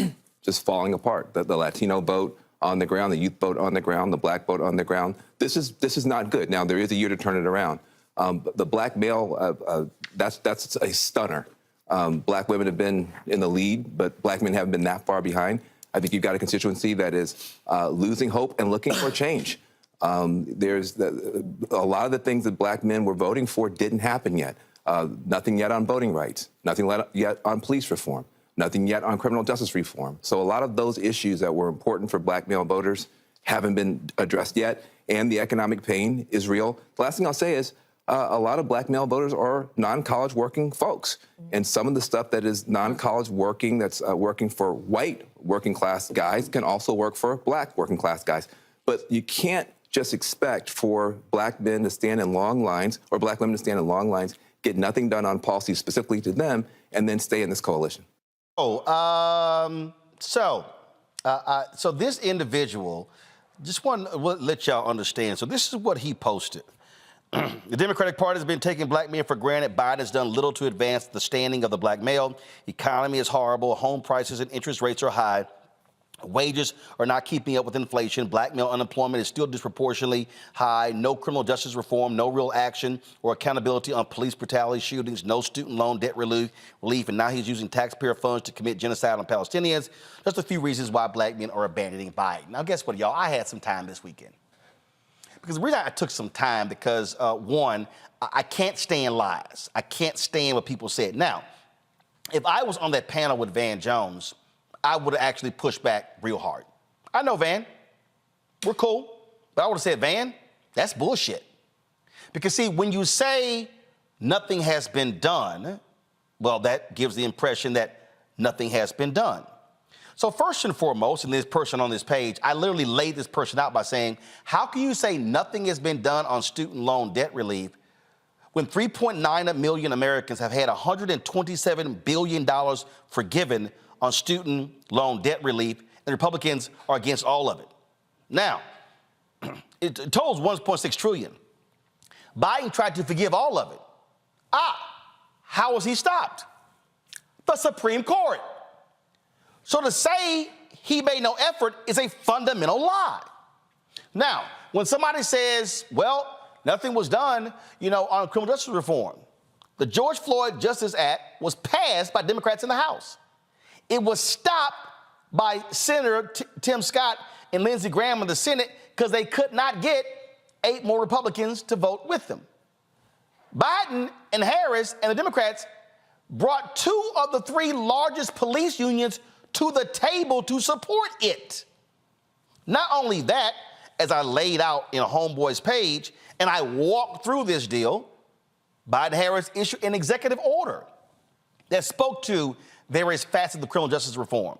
There have been 10 patterns and practices investigations by the Department of Justice Civil Rights Division that was one under Donald Trump. When folks talk about, oh, inflation been high, absolutely true. Also, have to remind people, we were literally still coming out of COVID. You're coming out of that. Corporate greed was driving that. I said earlier, what's happening with housing? Housing stock, fewer homes built for the last 13 years. That's driving rent. But then the person talking about, oh, the economy. I said January 20th, 2021, stock market was 30,930.52. Friday, it was 34,283. The brother said, oh, black male unemployment disproportionately has been affected. First of all, that's been every president since they started taking the numbers. Every president, black unemployment has been higher than white unemployment. Oh, but guess what? In April of 2023, black male unemployment was 4.5%, the lowest ever.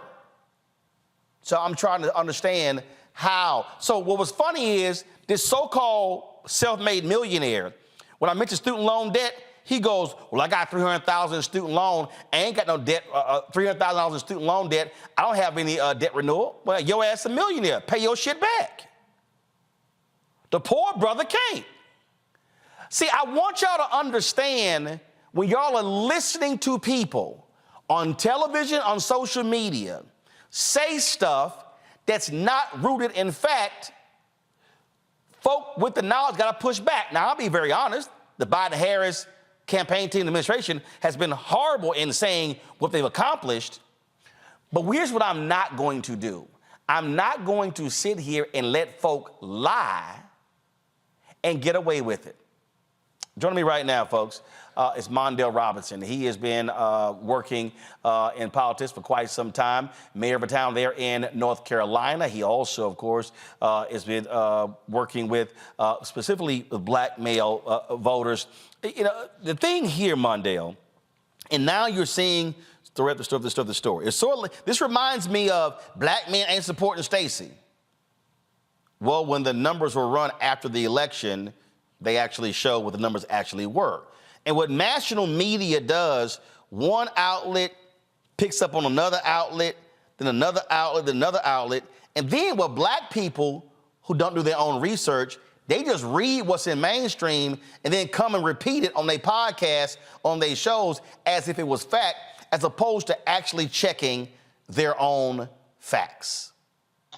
Yeah, I mean, listen, we've been dealing with this idea that 20% of black men will vote for Republicans since Lee Atwater presented it in 1992 as his goal to reach 20% of black men. That was the Republican, when he was the chair of the Republican Party, that was his goal then. And every 2 or 4 years, we hear it pop back into the mainstream. It happened in 2020. They said 20% of black men will vote for Donald Trump. We saw polls from black posters and white posters all saying the same thing. But in actuality, just like you said, on November 4th, there'll be a lot of mainstream articles all quoting an exit poll saying that this many black men increased Republican. But in actuality, when there are deep dives like what Pew and Brookings Institute did after 2020 and 2022, you actually see that Republican support from black men is decreasing. Here's the problem, Roland, and you know this more than me. The people they're calling are not representative of the black men who don't normally participate in the election. Unfortunately for them, that's a majority of black men.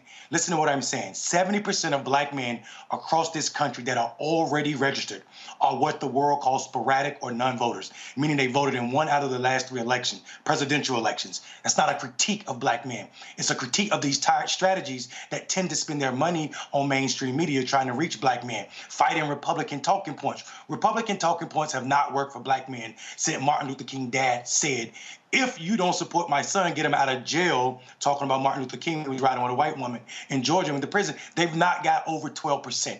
Never. Never. So these polls, one, that black men don't really respond to, don't represent the majority of black men, become a talking point that get bounced around over and over. Now, this is not This is not an idea that Democrats can sit back on their loins Yep. and do nothing, come back the idea that black men are highly pissed off with them as a party.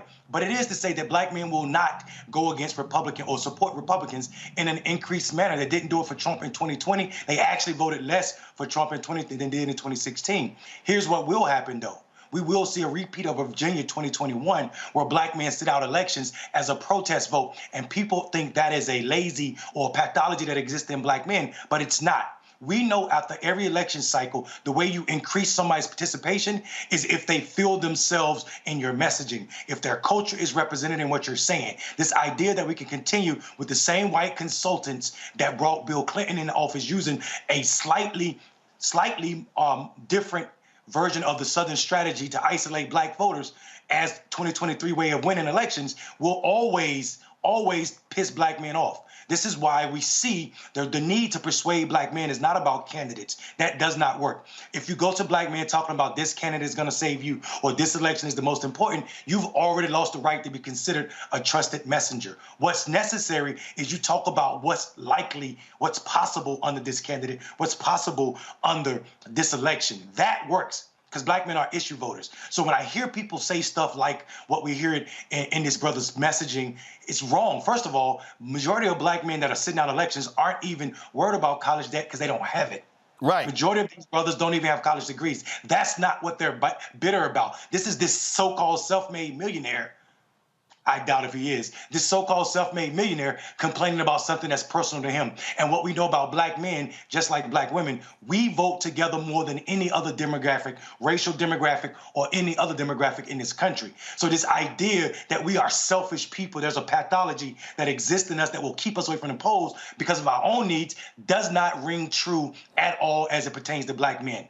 Period. Well, is what we do know is, hold on, Roland, if you don't mind. What we do know, though, is the idea that I can keep getting emails from old Democratic strategists is not going to work to engage this demographic. These brothers don't listen to TV and mainstream. These brothers are more likely to get messaging from battle rappers, from podcasters, and run with those than they are from CNN, MSNBC. Oh, absolutely. Go ahead, Roland. I mean, look, here's the deal. I was in a meeting recently, and I said, guys, 65% of the people who are on my YouTube channel are black men. 65%. I'm like, numbers don't lie. And when we talk about, like, for instance, so the Wall Street Journal had this article that came out today. And don't pull it up because for some reason I can't get it to be full screen. But here was a lead. It was, first of all, it said Biden is losing black voters. Here's why it matters. It said when Michelle Smith voted for President Biden in 2020, she thought he would help people like her, a black mother working 2 jobs and raising 3 teenage boys in North Philadelphia.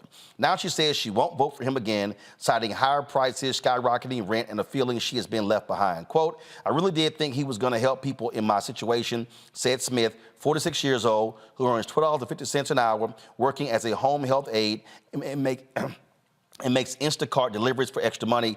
It's like all of them talk a good game until they get elected.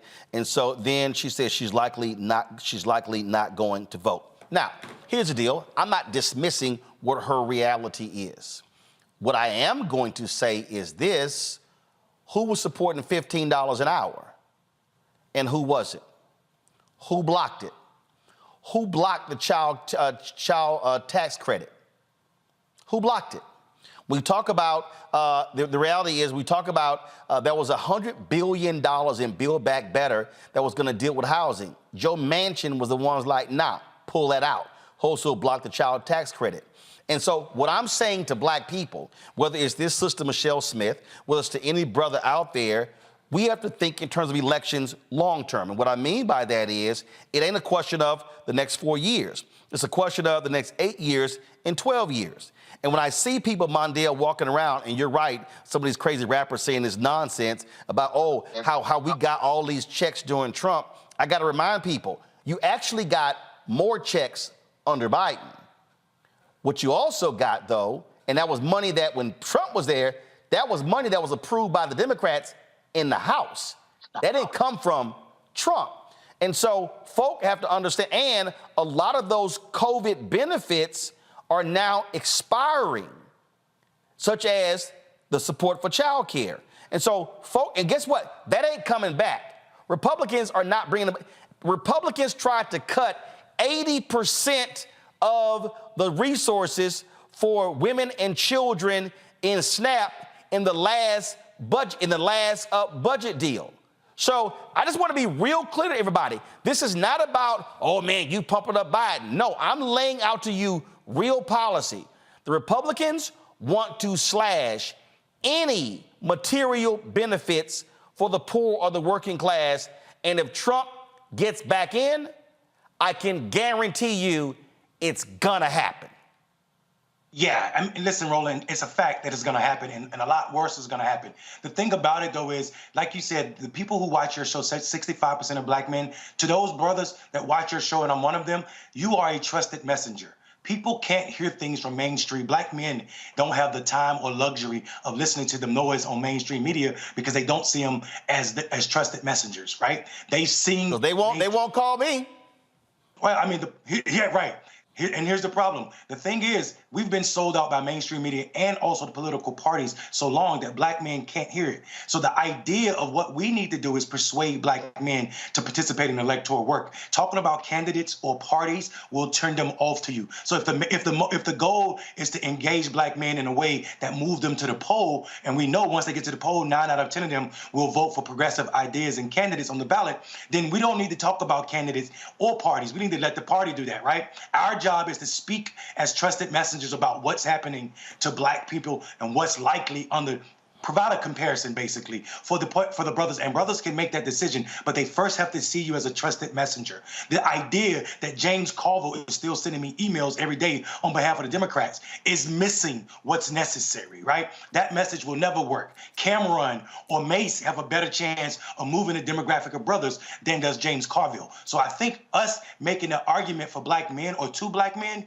requires us to radically rethink what political strategy look like. And you should be one of the largest or receivers of funds as it pertains to media if the Democratic Party is listening to the fact that 65% of your followers are black men. And I'm willing to bet, not because they are uneducated, because education is more than what we learn in schools. It's also how you survive in America in a world that sees you as a danger just because you are black and you are man. That is an education that can't be taught in school and should be valued. So that is also a political education that speaks to the epigenetics that is harming black men.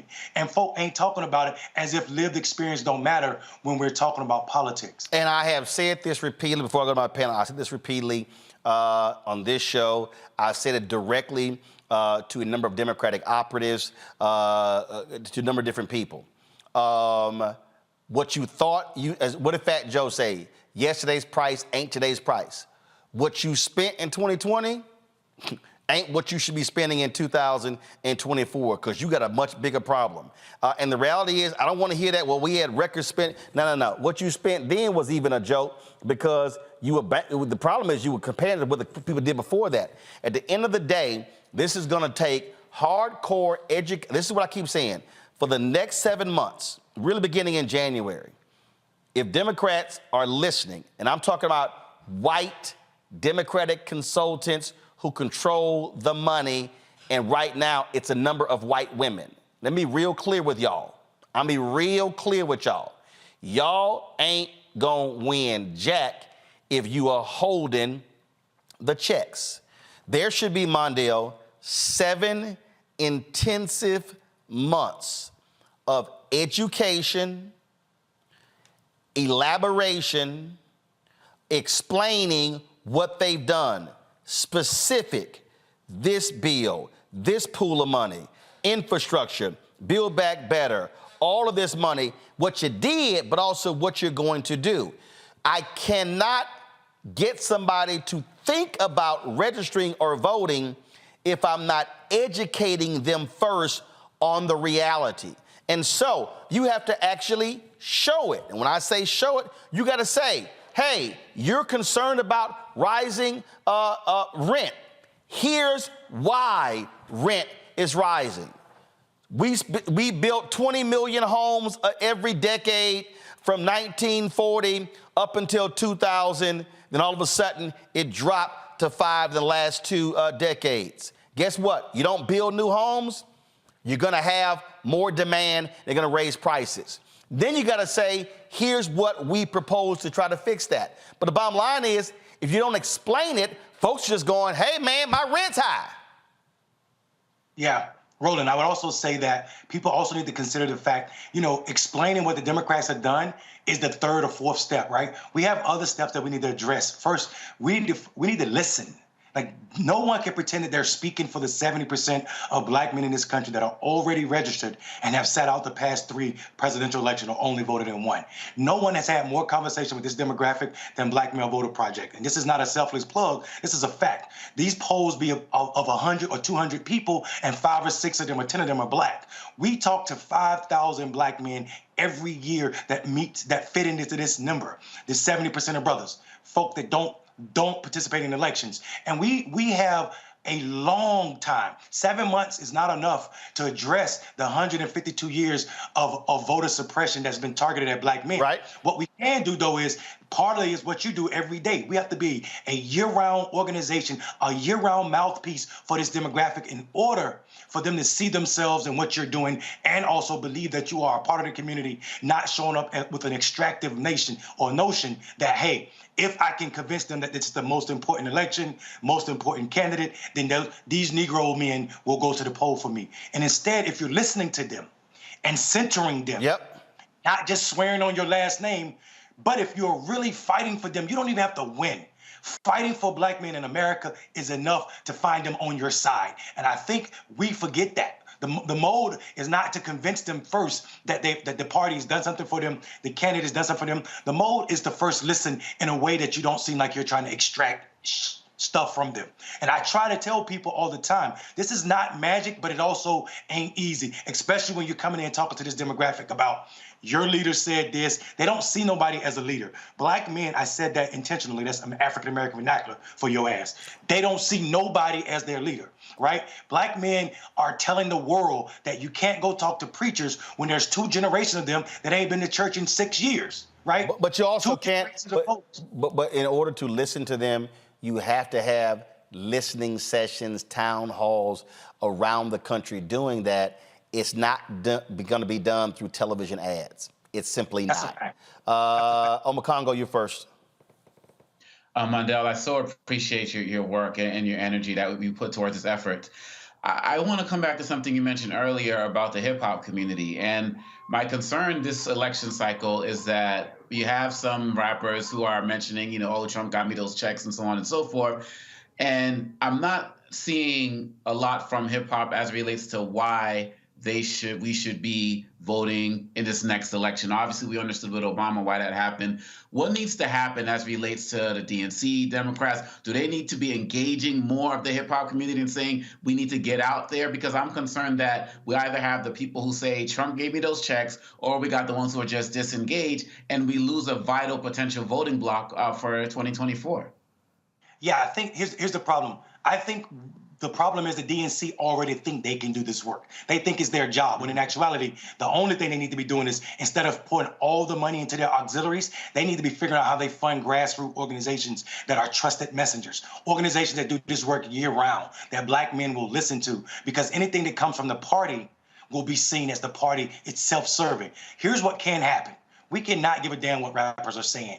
We can actually prepare the folk that really are moving this demographic to the polls. Great example of this. This is not the first generation or the first time in an election cycle where rappers were saying crazy stuff. If you consider what happened with Kodak Black, Lil Yachty, and Lil Wayne, Ice Cube last election cycle, all of those, and even Kanye, all those brothers were speaking up on Trump's behalf, but they were doing it for selfish reasons. Trump pardoned a couple of them. He did something for Kanye, and etc. But what people don't understand is, I just said, black men don't see any of these guys as leaders, and they're definitely not taking marching orders from them. So here's what we need to do. If we were invested in black men in a way that was efficient and also effective and sincere, not transactional, but transformative, meaning organizations that do this work year-round and not showing up 2 or 3 months before the election with fried chicken and church fans, then we wouldn't have to worry about those few or 5 brothers. What we know about the hip-hop community is, while we say what we want to about black men and how the problematic rap can be at times.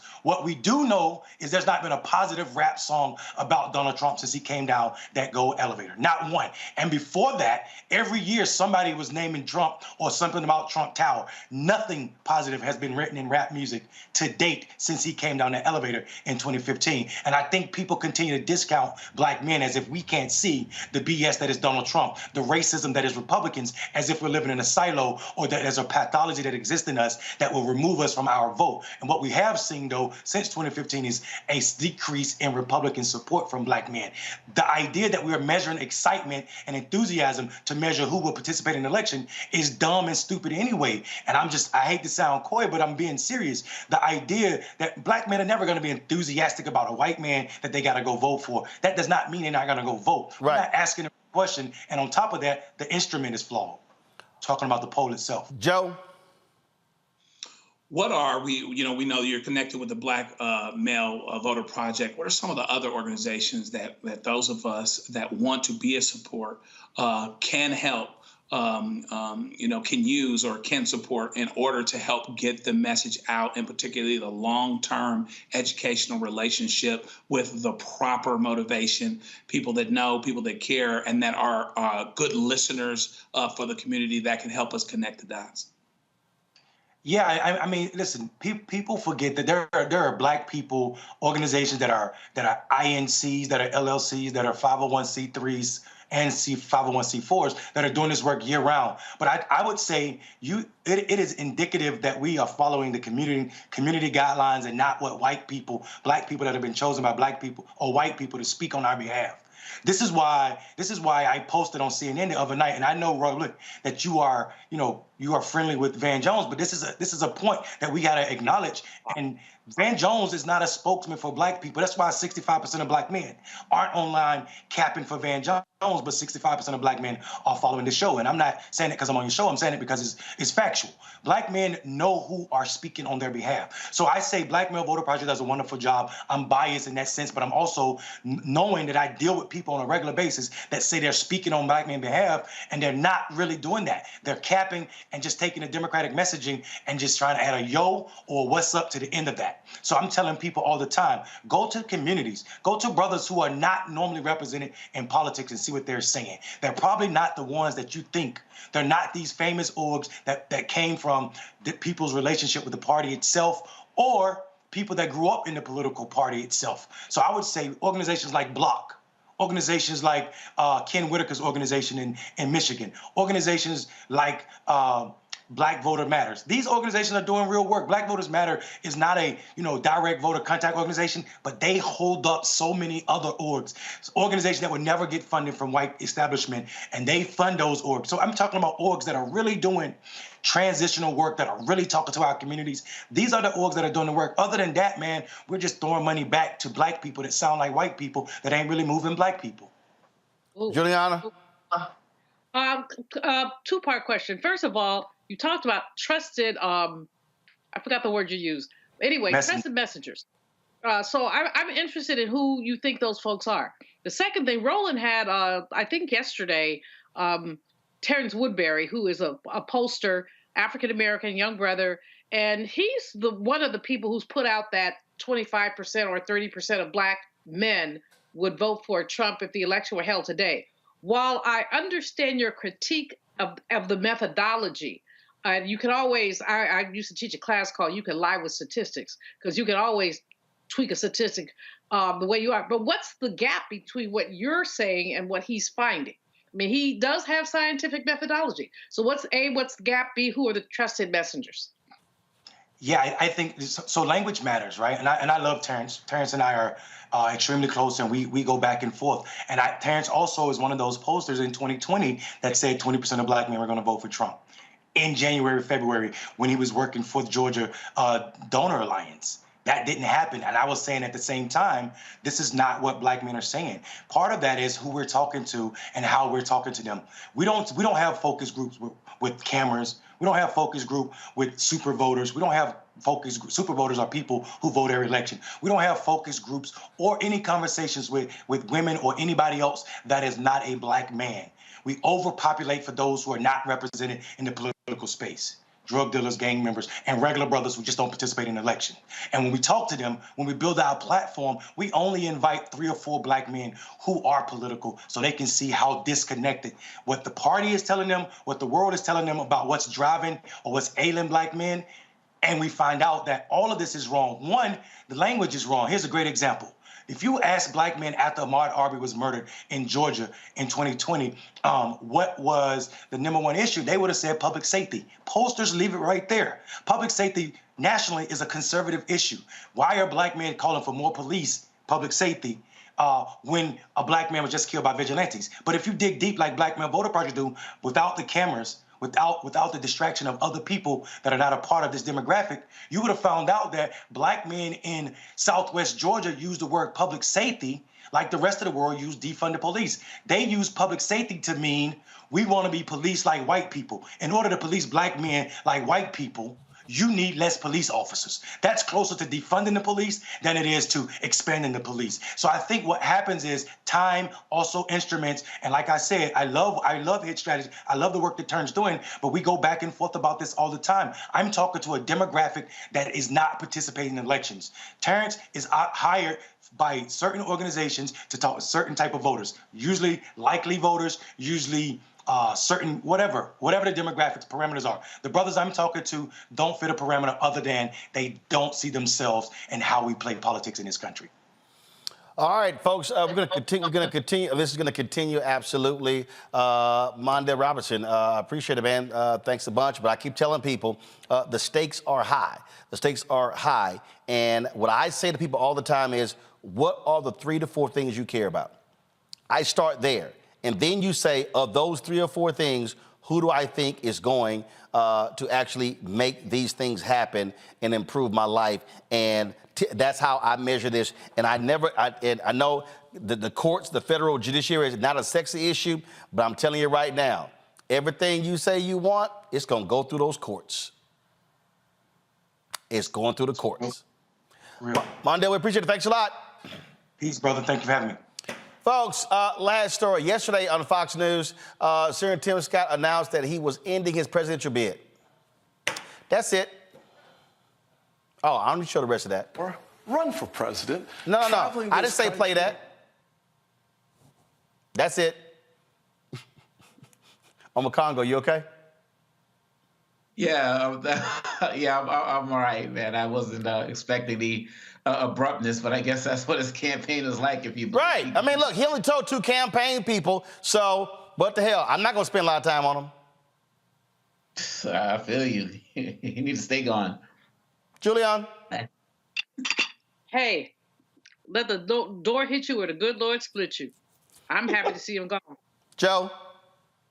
Well, they say it's not over till the fat lady sings, but she's been warming up in the dressing room for a long time on that brother. So no, her ass singing. She on her, she on her 3rd song. So, right. So that's literally how much attention I want to give Senator Tim Scott dropping out. That's it. All right, Julian Congo, Joe, I appreciate it. Thanks a bunch for joining us today, folks. That's it. Don't forget to support us in what we do. Join our Bring the Funk fan club. See your checking money order. Congo is still beside himself. You okay, bro? Come on, y'all, switch. Come on. I ain't about to spend a lot of time on Senator Tim Scott. He ain't worth it. He ain't worth it. Look at it. He brought his girlfriend out at the last debate, and that still didn't help him. Where he from? He brought her out there, and it's like, dude. Roland, you know everything. Where did he get this sister from? He brought Shayna's sister. Oh, see, I knew that part. Shayna's sister trucked on out there on Wednesday, and then guess what? He was out of the race on Sunday. Oh, well. Thanks a lot, y'all. Folks, be sure to support what we do. Send your checking money order, P.O. Box 57196, Washington, D.C. 20037-0196. Cash App, $RM Unfiltered. PayPal, R Martin Unfiltered.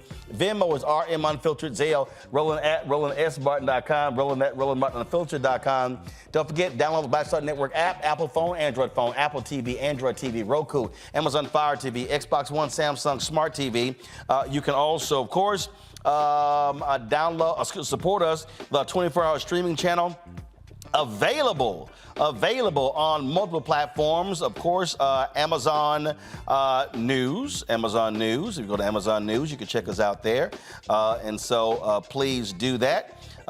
Then, of course, you can also support us on Plex TV, Amazon Freevee, as well as Amazon Prime Video. Also, don't forget to get a copy of my book, White Fear, How the Browning of America is Making White Folks Lose Their Minds, available at bookstores nationwide. So please check us out there, and you can get us. Also, let me give a shout out, y'all. Give me 1 second. I'm gonna pull this up. You can come back to me.